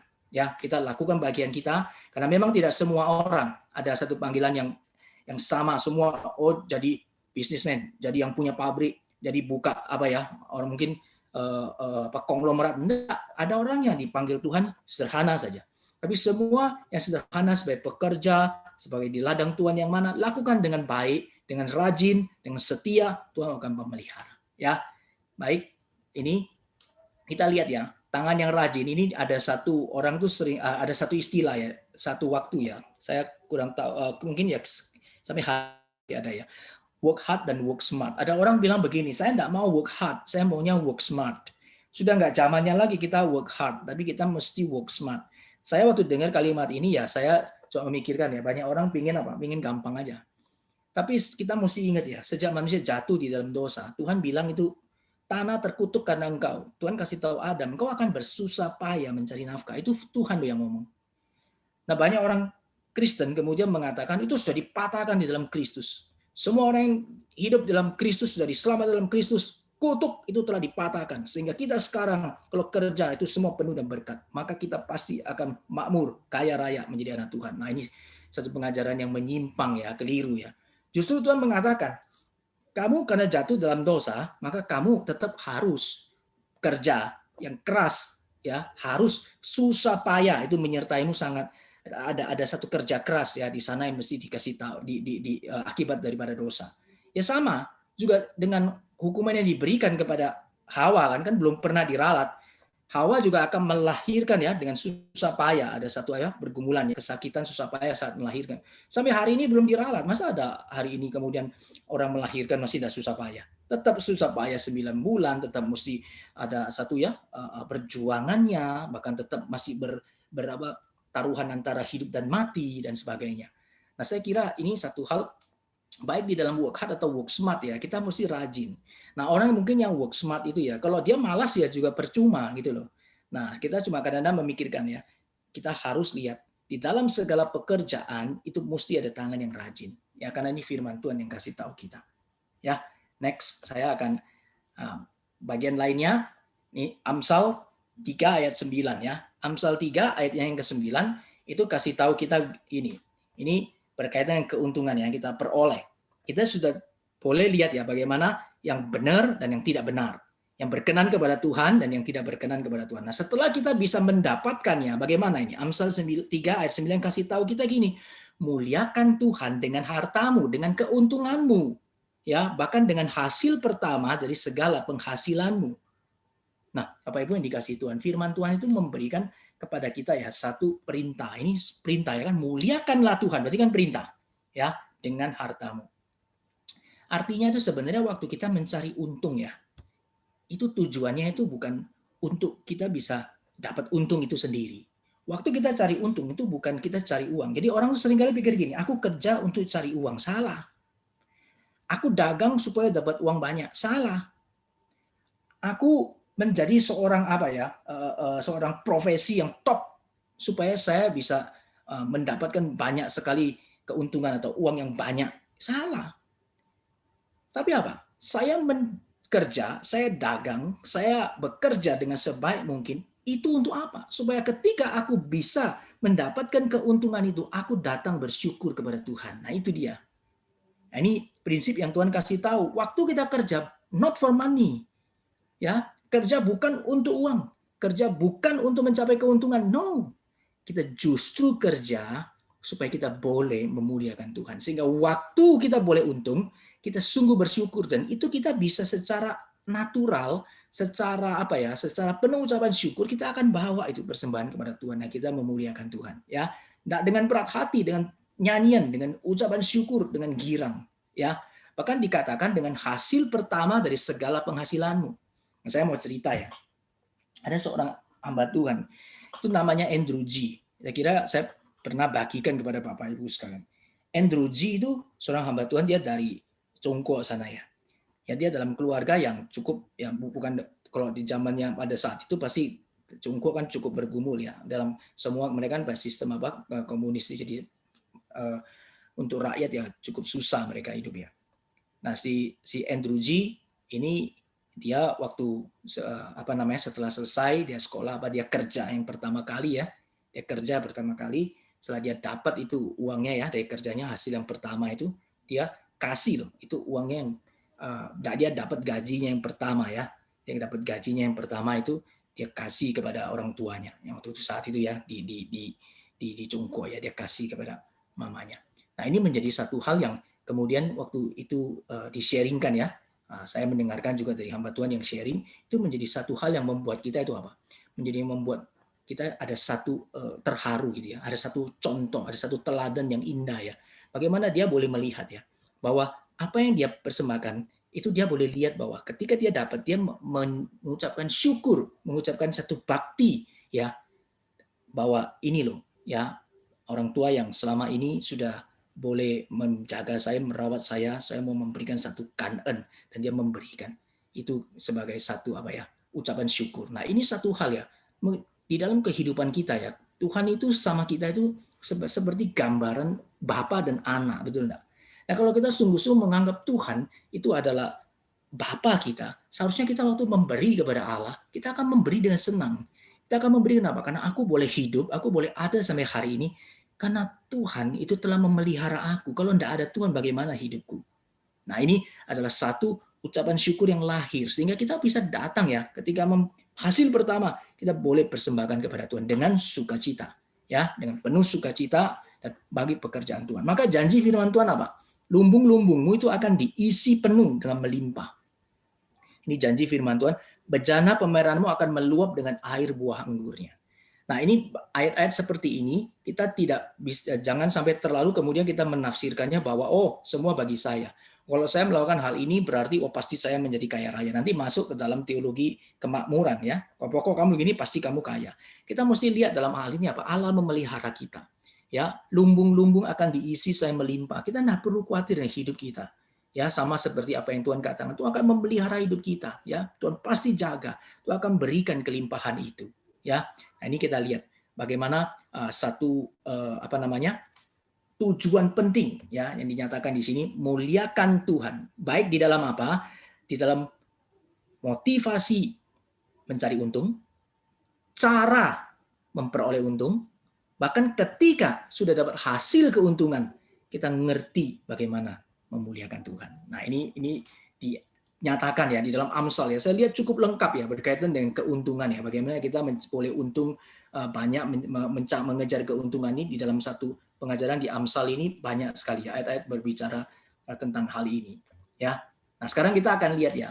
Sekarang saya ngajak kita valuing profit. Nah, ini Amsal tadi sudah saya pada bagian itu ayat-ayatnya sudah oke. Yang saya mau bagikan sudah cukup di sana, bahwa kita sampai akhirnya boleh ngerti ya tujuan utamanya yang awal definisinya itu adalah bagaimana kita boleh, yang namanya profit itu adalah waktu kita boleh terus bisa memberi ya, dengan satu sukacita kita bisa beri ya, giving and giving ya. Nah dalam bagian itu kita melakukan bukan bagi kita tetapi kita untuk kemuliaan Tuhan. Nah itu kita jelas di sana. Sekarang saya akan melihat bagaimana kita bisa valuing profit ya, memberikan nilai dalam keuntungan. Ini saya kasih contoh sederhana aja. Ini contoh yang sangat mudah sih menurut saya ya. Nah, semua ya. Kita lihat begini ya, dibuka aja. Baik. Misalnya gini ya, untung 100 juta di dalam omset 1 miliar. Nah, itu kan berarti kira-kira kita dapat berapa persen itu? 10% ya. Saya itu salah ketik ya. Mungkin itu benar ya? Ya 10% ya. 10% ya, bukan 1%. 100 juta dari omset 1 miliar itu kan berarti 10%. Ya margin ya. Kita mempunyai margin keuntungan 10%. Nah, sekarang kalau kita untung 10 juta dari omset 20 juta, berarti kita untung berapa? 50%. Ya. Nah, sekarang kalau kita lihat dari sini, waktu kita mau memberikan nilai terhadap profit, valuing, ya menilai mana yang lebih baik. Ya. Mana lebih baik? Mungkin ada orang lihat, kalau orang yang melihat di dalam sisi, lihat uangnya, ya 100 juta, mungkin dia akan mengatakan ya lebih baik ini 100 juta. Kenapa? Karena lebih banyak uangnya. Ya kan? Tapi kalau misalnya kita melihat daripada ini effort ya atau marginnya itu 50%, itu maka kita akan melihat bahwa yang kedua itu nilainya lebih keuntungannya. Betul nggak ya? Kan berarti kalau 10 juta dari omset 20 juta ada 50% ya. Ini kalau posisi kita lihat dari sini. Nah, tapi kita lihat bersama-sama ya. Konsep valuing profit itu yang diajarkan dalam kitab suci itu kita bisa temukan di dalam perumpamaan talent atau talenta. Ya, bagaimana dikaitkannya dengan apa? Memang di sana dikatakan ada yang Tuhan sudah berikan kepada kita, yaitu modal. Ya, ada modal, ada talent. Ya, talent itu ada 1 talent, ada 2 talent, dan ada yang 5 talent. Ya, nah kita lihat di sana bagaimana yang 2 menghasilkan 4, kemudian yang 5 itu menghasilkan 10. Nah, 2 menghasilkan 4, 5 menghasilkan 10 itu mendapatkan satu pujian yang sama. Karena mereka itu menjadi orang-orang yang taat dan mereka bertanggung jawab ya, memberikan satu adding value ya yang baik sehingga mereka boleh bertanggung jawab terhadap apa yang diberikannya. Padahal kalau dilihat dari nilai itu yang namanya 4 sama 10 pasti lebih banyak yang 10. Tetapi Tuhan memberikan satu pujian atau Tuhan memberikan satu penerimaan yang baik terhadap dua-duanya.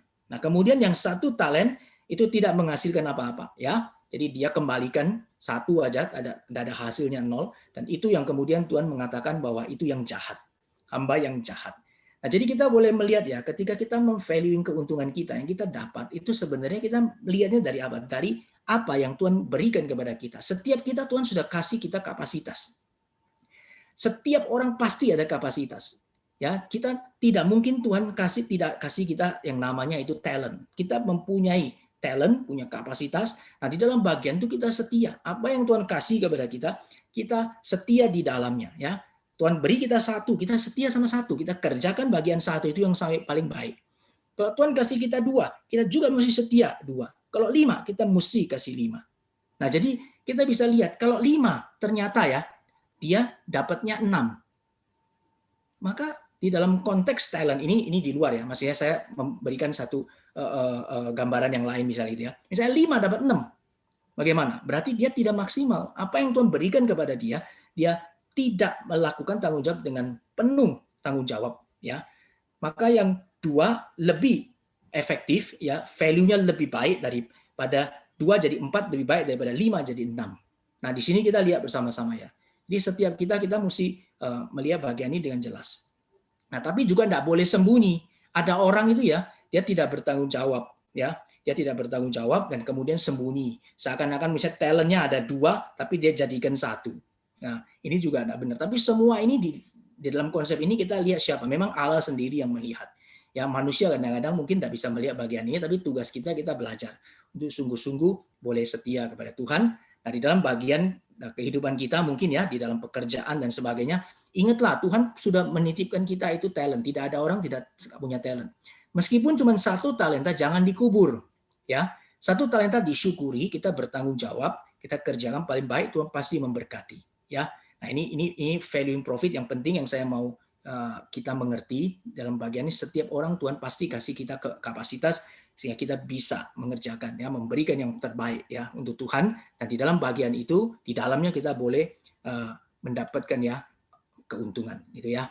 Nah, berikutnya adalah kita lihat ini ya, saya mau membagi di bagian yang terakhir ini adalah tentang pengajaran Puritan tentang harta ya, pengajaran Puritan tentang harta. Puritan ini adalah satu gerakan di Inggris yang mereka sangat mengasihi firman Tuhan dan mereka sangat kembali kepada ajaran firman Tuhan. Ya, di dalam bagian itu mereka dari kata pure ya, murni. Nah, di zamannya kata Puritan ini seringkali menjadi dibullying ya, menjadi kesan yang agak negatif ya, seperti mereka agak membuli mereka. Ini orang-orang yang kudus nih, orang yang suci, orang yang gitu ya. Tapi mereka tetap setia, mereka tetap hidup dalam firman Tuhan, dan bagaimana cara mereka akhirnya Tuhan pakai mereka ya menjadi orang-orang yang cukup ini ya berkarya ya di dalam pemerintahan, tuh masuk mereka orang di dalam pemerintahan, di dalam bisnis dan sebagainya. Sampai nanti akhirnya itu Amerika itu ya di dalam, dan itu boleh dikatakan boleh dalam sejarah mereka kaum Puritan ini ada satu pengaruh yang besar ya terhadap sejarah berdirinya Amerika. Nah, pengajaran Puritan ini yang pertama yang saya mau bagikan, mereka punya pengertian begini ya. Kesuksesan materi itu berbanding lurus dengan penetapan Allah. Ya, kesuksesan materi berbanding lurus dengan penetapan Allah. Jadi artinya gini, ada orang yang dipanggil memang menjadi kaya. Ya, tapi ada juga yang tidak apa-apa. Jadi kita tidak perlu melihat kita, kok saya tidak kaya, saya menjadi kecil hati. Tidak, itu panggilan. Nah, justru orang kalau misalnya kita nggak dipanggil menjadi kaya, kemudian kita mau cari kekayaan, kita lawan. Itu bukan panggilan kita, malah Tuhan bisa hukum. Ada waktunya kembali lagi kepada panggilannya. Ya, banyak hal yang seperti itu. Ya, ada orang dipanggil menjadi hamba Tuhan tapi menyimpang mau jadi bos yang lain misalnya ya. Tuhan panggil dia, akhirnya juga harus kembali ke jalurnya. Tapi ada orang yang memang dipanggil dia menjadi kaya. Nah, kalau dia dipanggil menjadi kaya untuk menjadi guru, tapi tentu dengan hasil yang benar ya, bukan dengan sembarangan. Tetap ini kalau panggilan berarti konteksnya tetap sudah jelas di dalam jalan Tuhan. Memang dia dipanggil dan Tuhan mau pakai dia untuk rencana khusus. Seperti saya katakan, Abraham dipanggil ya, itu juga dari orang-orang yang Tuhan berkati dia dengan kekayaan yang besar. Bahkan Tuhan izinkan Firaun malah kasih gitu ya, kekayaan kepada Abraham dan seterusnya yang lain-lain juga demikian. Oke ya. Nah, kita lihat ya. Di sini ini yang berikutnya adalah Puritan itu juga mereka itu memandang gini loh, kemiskinan itu bukan dosa. Nah, ada satu masa di dalam kekristenan itu ada satu ya buku itu diterbitkan cukup laris waktu itu karena mungkin ya fenomenal ya dengan judulnya Poor is a Sin, miskin itu dosa. Kalau kamu tidak kaya, kamu dosa. Ya, kalau kamu umat Tuhan pasti kaya. Poor is a Sin. Nah, itu satu buku yang secara secara ini apa judulnya agak sedikit ini ya bisa salah tafsir ya. Nah, tapi kita lihat ya, kaum Puritan ini dia memandang kemiskinan bukan suatu dosa. Itu ada suatu ini keadaan ya, suatu keadaan bisa berubah ya, bisa berubah. Jadi kalau kita rajin, kita dengan sungguh-sungguh, kita bertanggung jawab, kita bekerja dengan rajin, kita dengan berharap kepada Tuhan, maka itu bisa keadaan berubah. Nah, hal yang menarik bagi orang Puritan, dia bilang begini, tangan yang nganggur berarti males ya. Tangan yang nganggur berarti males. Tadi kan tangan yang rajin, ini tangan yang nganggur. Mereka semua ini dari firman Tuhan. Tangan yang nganggur atau pekerjaan yang ujungnya cuma cari untung, jadi kaya.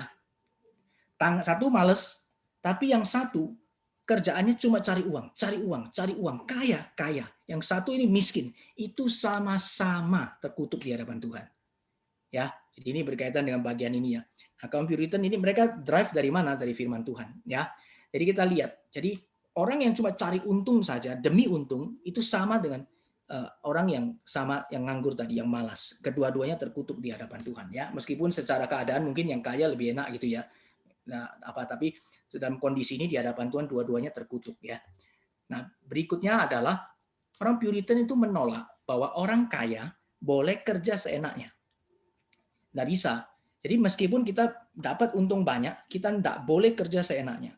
Sebab keuntungan kita, bagaimana kita memperlakukan keuntungan kita, itu sebuah kesaksian hidup. Ya, nah, ini satu prinsip yang penting ya, yang kita boleh terawat. Jadi Tuhan berberkati kita mesti lihat bagaimana seluruh hidup kita, bagaimana kekayaan kita, keuntungan kita pakai juga bisa menjadi kesaksian hidup. Ya. Nah, lalu kaum Puritan juga sangat mendukung apa? Mendukung pengejaran harta. Nah, ini loh penting ya. Ini agak sedikit unik ya. Jadi mengejar harta, mengejar loh. Ya, tapi ada kalimat yang sambungannya untuk pekerjaan Tuhan. Jangan lupa ya. Bukan pekerjaan harta itu sendiri, mendukung pengejaran harta. Jadi boleh menjadi kaya. Kamu mesti jadi kaya. Tapi kamu tahu kamu menjadi kaya untuk apa? Bukan untuk kamu. Tuhan panggil kamu, kamu punya potensi, perkembangkan potensimu, talentamu, kerja sebaik mungkin untuk Tuhan, dan kamu ingat ya ketika Tuhan memberkati, ingat tadi, muliakan Tuhan dengan hartamu ya. Mereka sangat mendukung pengejaran harta untuk pekerjaan Tuhan, sehingga banyak sekali orang-orang muda itu maju ya. Mereka semua itu maju, kenapa? Karena mereka tahu hidup mereka, kalau Tuhan mempercayakan saya bagian apa, talent apa, saya mesti mati-matian kerja yang paling baik. Sehingga tidak heran banyak sekali orang-orang Puritan akhirnya menguasai banyak segi ya, baik dalam politik, dalam bisnis dan seterusnya. Ya. Bahkan jika seseorang itu mengabaikan ya kesempatan untuk memperoleh keuntungan besar, nah itu topik kita kan untung besar ya. Kalau ada kesempatan untuk untung besar, saya perhatikan ya, untung besar bukan keuntungan gelap ya, bukan keserakan, bukan sebagainya, tapi keuntungan yang memang di dalam talenta itu kita bisa, dan artinya kita mengabaikan segala kita punya talenta, maka itu dipandang tidak tanggung jawab dalam panggilannya, dan itu yang namanya berbuat dosa. Ya, jadi dalam bagian ini adalah satu hal yang unik ya, yang saya ingin bagikan ya berkaitan dengan Puritan. Ini satu gerakan yang sangat-sangat memberkati saya juga ya di dalam setiap perenungan saya ketika saya belajar dengan tentang kaum Puritan ini. Nah, sekarang gini, ini ada seorang bapak namanya Robert T. Kiyosaki, ya. Robert T. Kiyosaki ini banyak orang tahu lah ya. Kalau beberapa orang ini sempat terkenal ya, mungkin 10-15 tahun yang lalu ya. Itu dia mengatakan begini, the love of money is not the root of all evil. Apa ini? Cinta akan uang bukan akar kejahatan. Wah, ini dia nggak sesuai dengan firman Tuhan ya. Tapi dia bilang the lack of money is the root of all evil. Jadi kurang uang itu akar kejahatan, bukan cinta uang. Akar kejahatan itu kurang duit. Kalau cinta duit enggak apa-apa katanya. Nah, ini Robert T. Kiyosaki. Ya, ini jelas-jelas tidak sesuai dengan apa yang dinyatakan di dalam firman Tuhan, ya. Dia justru mengejar uang, ya. Kurang uang itu akar kejahatan. Jadi dia mau uang yang banyak. Tapi kalau kita mengatakan kepada kita justru enggak boleh kita cinta uang. Kalau hati kita ada pada uang, itu kejahatan itu sumbernya. Cinta uang itu sudah kejahatan karena kita enggak mau lagi Tuhan, ya. Kita lihat segala sesuatu untuk uang. Nah, justru the lack of money ini yang justru dia malah mengejar, yang akhirnya mengatakan justru dia cinta uang. Nah, di sini ini Kiyosaki ya mengatakan kalimat ini. Nah, ini menarik ya. Ini orang yang semua kenal ya, Bill Gates ya. Bill Gates ini mengatakan begini, if you born poor, it is not your mistake. Ya, kalau kamu itu lahir miskin itu bukan salahmu, kata Bill Gates. Ya, kalau kamu lahir miskin, it's not your mistake, bukan salahmu. But if you die poor, it is your mistake. Tapi kalau kamu ya seumur hidup sudah dilahirkan, seumur hidup sampai kamu mati, kamu tetap poor, itu kesalahan.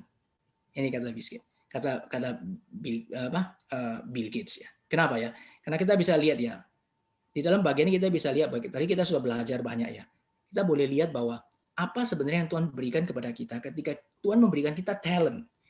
Tidak ada seorang pun tidak dikasih talenta. Dan ketika kita bertanggung jawab, kita rajin, kita hidup di dalamnya, kita bersandar kepada Tuhan, kita muliakan Tuhan, kerjakan semuanya dengan baik, maka kita akan memperoleh keuntungan yang besar. Ya, keuntungan yang besar. Ya. Ini lihat. Saya tutup dengan ini ya. Ini Paulus ya. Rasul Paulus mengatakan ini. For the love of money is root of all sort of evil. Jadi ini lawan. Ya, karena ini firman Tuhan, ya, lawan dari Kiyosaki. Cinta uang itu akar kejahatan. Bahkan ya, some by longing for it have wandered away from the faith. Bahkan beberapa orang karena akan hal itu telah menyimpang, menyeleweng dari iman. Jadi menghalalkan segala cara supaya bisa dapat uang banyak, dapat keuntungan yang banyak. Nah, di sini Paulus mengatakan tidak, kita mesti cinta Tuhan, bukan cinta uang. Ya, semua orang percaya boleh nggak cari uang, boleh, tapi tetap di dalam kaitan yang benar, tanggung jawab yang benar, dengan perspektif yang benar sesuai dengan kebenaran firman Tuhan, dan bagi cinta cuma kepada Tuhan. Ya, uang ini hanya menjadi sarana. Jadi bagaimana kita bisa lihat ini mengajarkan apa? Ini mengajarkan kepada kita sebenarnya ini, ya. Yang lebih kaya dari kaya sebenarnya apa? Kita mengerti apa itu cukup. Ya.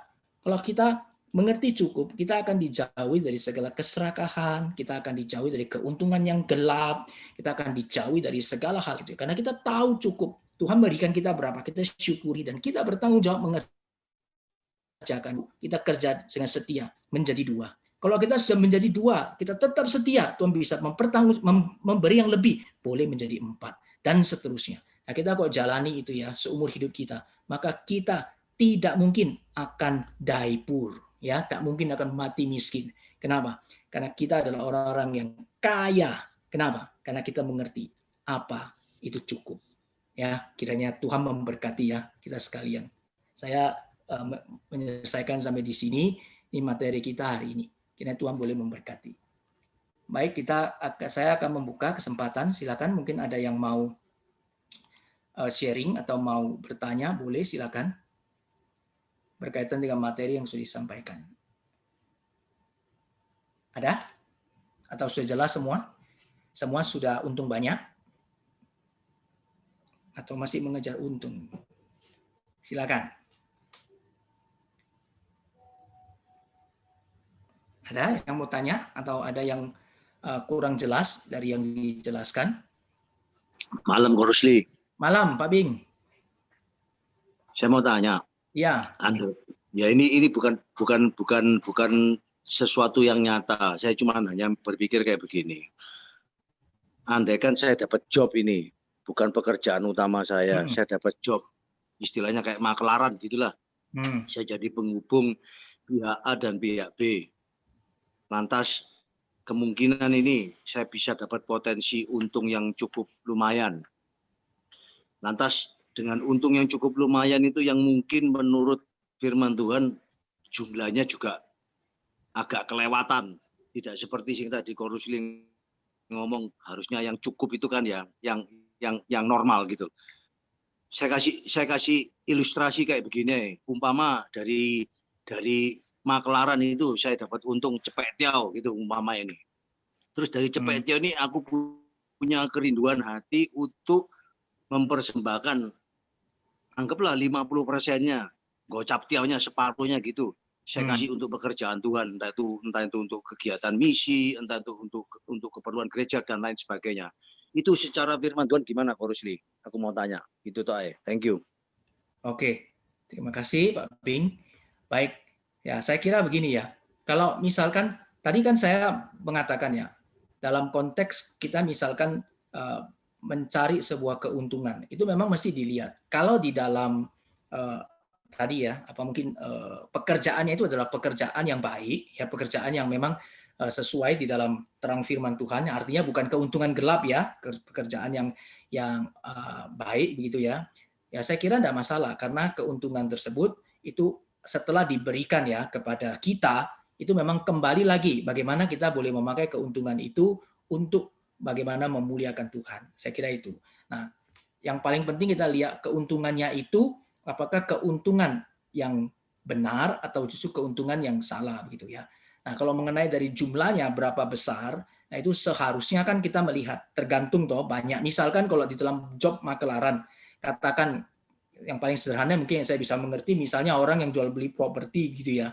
Kalau misalnya dia bisa kenalin gitu ya properti, ya mungkin dia bisa mendapatkan karena yang dijual mungkin puluhan miliar atau mungkin hari itu diberkati ratusan miliar sehingga bisa mendapatkan keuntungan dari fee-nya itu juga miliar karena ratusan miliar, berarti itu kan untung yang besar. Tapi dalam keuntungan tersebut kan itu diperoleh dengan jalan yang benar, bukan penipuan, bukan tidak adil, bukan kemudian dia melakukan ketidakjujuran, tapi semua dilakukan dengan baik.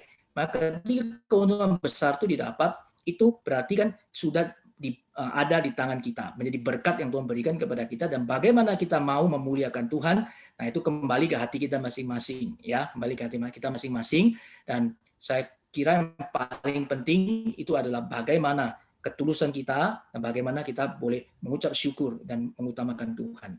Kira demikian, Pak Bing. Apakah menjawab? Thank you. Ya, terima kasih. Ada lagi?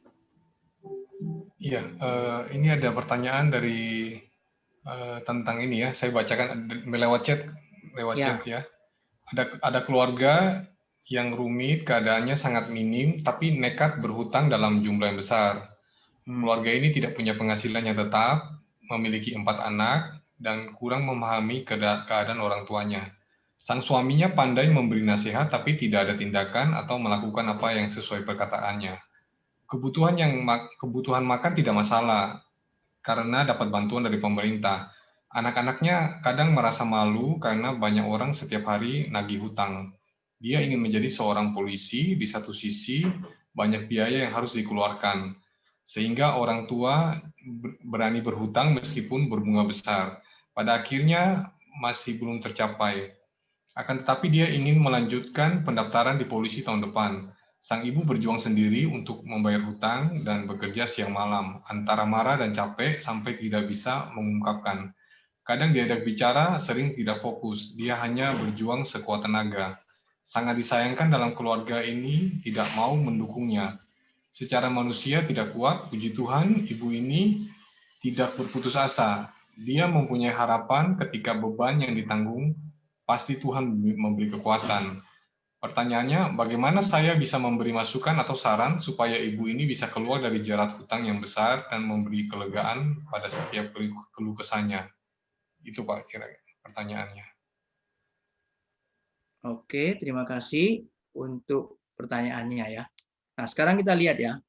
Nah, sebenarnya kita mengatakan ya, sebenarnya kalau kita bicara soal apa yang dikatakan di dalam kitab suci ya. Kira-kira berhutang itu boleh tidak? Ada yang mungkin mau memberi pendapat, ada tidak? Saya tanya ini dulu. Mungkin kita sambil biar ada diskusi juga ya. Saya itu menurut Bapak Ibu sekalian, ya sebab tahu Bapak Ibu, menurut kita boleh berhutang nggak sih? Ada nggak yang mau coba memberikan pandangan? Ada? Nggak apa-apa, kan bukan anu ya. Coba pandangannya bagaimana? Menurut kitab suci, kita orang percaya boleh berhutang nggak? Boleh nggak? Nanti kalau nggak boleh ada yang mau ngomong? Ya silakan. Loh, Ko Rusli, kalau hutang boleh. Justru dengan hutang kita mempunyai semangat untuk bekerja loh. Itu ya. Ini Asal kita bisa menggunakan hutang itu dengan baik dan bijak. Gitu, kalau menurut saya. Oke, ini menurut Jenny hutang boleh ya, tapi gunakan hutang dengan bijak. Ada lagi pendapat lain? Ada?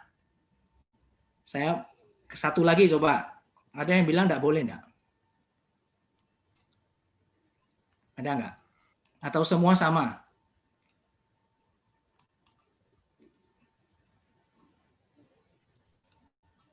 Enggak ada. Ada tadi siapa yang?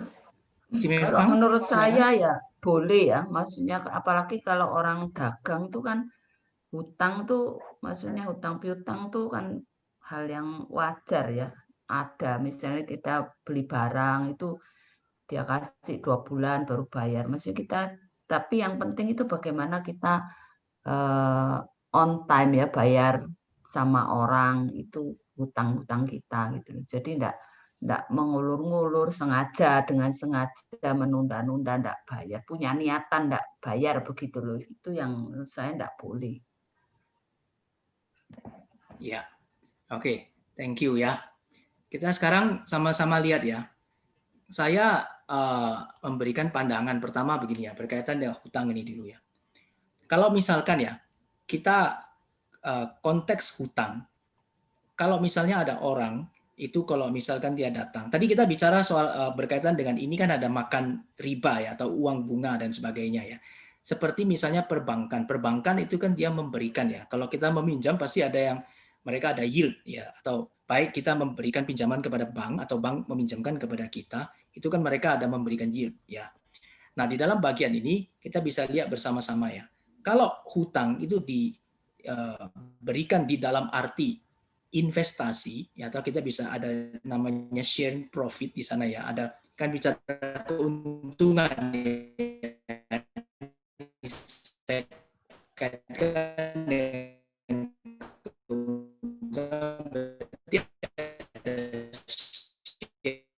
putus-putus Pak.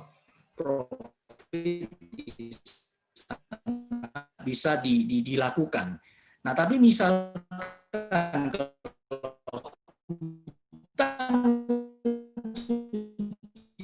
kebutuhan hidup gitu ya, misalnya kemudian dikenakan bunga gitu ya, dikenakan bunga oleh yang sang pemberi hutang. Memang di dalam bagian ini itu tidak di dalam rekomendasi ya. Jadi kalau di dalam bagian ini kalau kita lihat, kalau orang itu memang kesusahan, sulit ya, sampai misalnya kehidupannya, kemudian dia pinjam uang untuk apa? Mestinya kalau kita tanya ya, bank saja kalau tanya ya, misalnya kita lihat dalam sisi investasi, kalau kita bagi ya, bank itu juga tanya, kalau pinjam itu dipakai untuk apa? Ya, kalau dipakai, misalkan dia bilang, kalau seandainya dikatakan pakai, oh saya mau pakai untuk beli mobil, saya mau pakai untuk beli rumah, maka mereka pun mesti lihat toh dari sisi apa? Dari sisi misalnya, oh kamu mau beli pakai apa? Oh pakai bisnis saya yang ini, dagangan saya, keuntungan saya yang ini. Mereka analisa dan sebagainya. Kalau kondisi menurut analisa mereka masuk ya dengan jaminan yang ada, baru kemudian dia berikan. Nah saya melihat bagian ini lebih ke arah ini perekonomian, kartu kerjasama, ada sharing profit di dalamnya ya, karena ada satu pekerjaan yang dipakai ya untuk bagaimana di dalamnya dia bisa membayar, ada kesanggupan untuk boleh melunasi. Nah, tapi kalau misalkan dikatakan, oh kau pinjam uang untuk apa? Oh saya pinjam uang untuk apa ya? Saya pinjam uang untuk apa namanya? Karena saya kesulitan hidup ya, saya kesulitan ini untuk memperjuangkan hidup saya dan sebagainya, kebutuhan sehari-hari. Nah, di dalam bagian ini tidak direkomendasikan itu bagaimana kita berhutang. Nah, dalam bagian ini, kalau di dalam kasus yang ada, kalau kejadiannya seperti tadi, itu memang hutang ya, mesti seharusnya kalau sudah sampai kita sebagai orang itu melakukan satu pinjaman atau hutang, itu mestinya kita mesti ada satu tanggung jawab, memang mesti melunasi, ya. Tapi tentu dengan cara yang diatur dan bagaimana kita boleh menyelesaikannya dengan baik. Nah, tapi di dalam bagian ini kalau memang dia tidak bisa, terus tidak ada kemampuan untuk boleh membayarnya, dan itu sudah salah dari sejak awal. Nah, kalau sudah salah dari sejak awal, nah memang ini seringkali dia bilang ini satu dilema, ya. Perlu satu solusi yang kemudian bisa membantu dia untuk keluar dari permasalahan tersebut. Nah, paling penting yang pertama tidak menambah hutang. Itu yang pertama dulu. Dari yang sudah ada, sekarang dia karena apa yang dipakai misalnya ya, hutangnya untuk apa? Kalau hutangnya sendiri dari sisi awal itu tidak jelas, itu sendiri sudah merupakan satu kesalahan, maka berikutnya adalah jangan menambah hutang. Ini mesti diselesaikan dan solusinya bagaimana, dan ini membutuhkan satu pertolongan. Tetapi pertolongan yang diberikan kepada dia, ini adalah kalau orang yang menolong dia yang mesti dilihat dalam kondisi ini karena apa, gitu ya. Nah, kalau kondisi menolong ini juga adalah sesuatu yang sifatnya mungkin bisa jadi adalah pertolongan yang bersifat benar-benar pertolongan, ya. Kalau kita katakan itu sesuatu yang mungkin tidak mengharapkan apa-apa, ya ada satu pertolongan yang diberikan. Nah, tapi bagi dia sendiri untuk kondisi saat ini, kalau pertolongan itu memang belum ada, ya satu memang tidak boleh menambah hutang, ya tidak boleh menambah hutang, dan sementara ini ya dia harus mencari jalan ya dengan bekerja tentunya, dan kemudian juga coba mencari penyelesaiannya itu bagaimana dengan pihak yang kepadanya orang tersebut itu berhutang. Nah, kalau dengan kasus itu saya kira yang saya bisa berikan jawaban atas kasus tersebut adalah yang saya sudah jelaskan ini. Jadi saya kira satu, jangan lagi menambah hutang karena sudah tidak bisa. Yang kedua itu ya mesti pikirkan jalan, ya dia sendiri yang harus mencari penyelesaiannya kepada orang siapa dia itu berhutang, gitu ya. Nah, yang ketiga itu adalah ya harus ada satu ya mungkin jalan keluar, ya memang kalau memang Tuhan memungkinkan, Tuhan memberikan ini ya kemurahan, ya memang harus ada pihak lain ya kalau memang bisa menolong dia, tapi tanpa mengharapkan satu imbalan. Nah, hanya 3 ini yang mungkin bisa saya sarankan ya. Tapi kalau misalkan nggak apa-apa lah, hidup aja dari hutang kepada hutang dan seterusnya, saya kira itu akan membawa dia makin terpuruk dan tidak akan menyelesaikan masalah, ya. Bahkan mungkin nanti bisa terlibat lebih dalam lagi dan lebih sulit, ya. Kira-kira mungkin itu yang bisa saya sampaikan.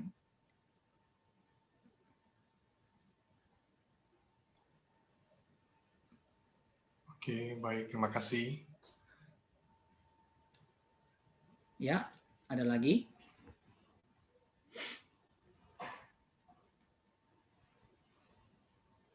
Baik, kalau tidak ada lagi, saya kembalikan kepada Pak Richard. Dan mungkin kalau ada ini ya, secara khusus mungkin ada case-case tertentu, studi kasus gitu ya, yang mungkin ingin dibahas, mungkin bisa diusulkan ya, nanti supaya bisa kami persiapkan.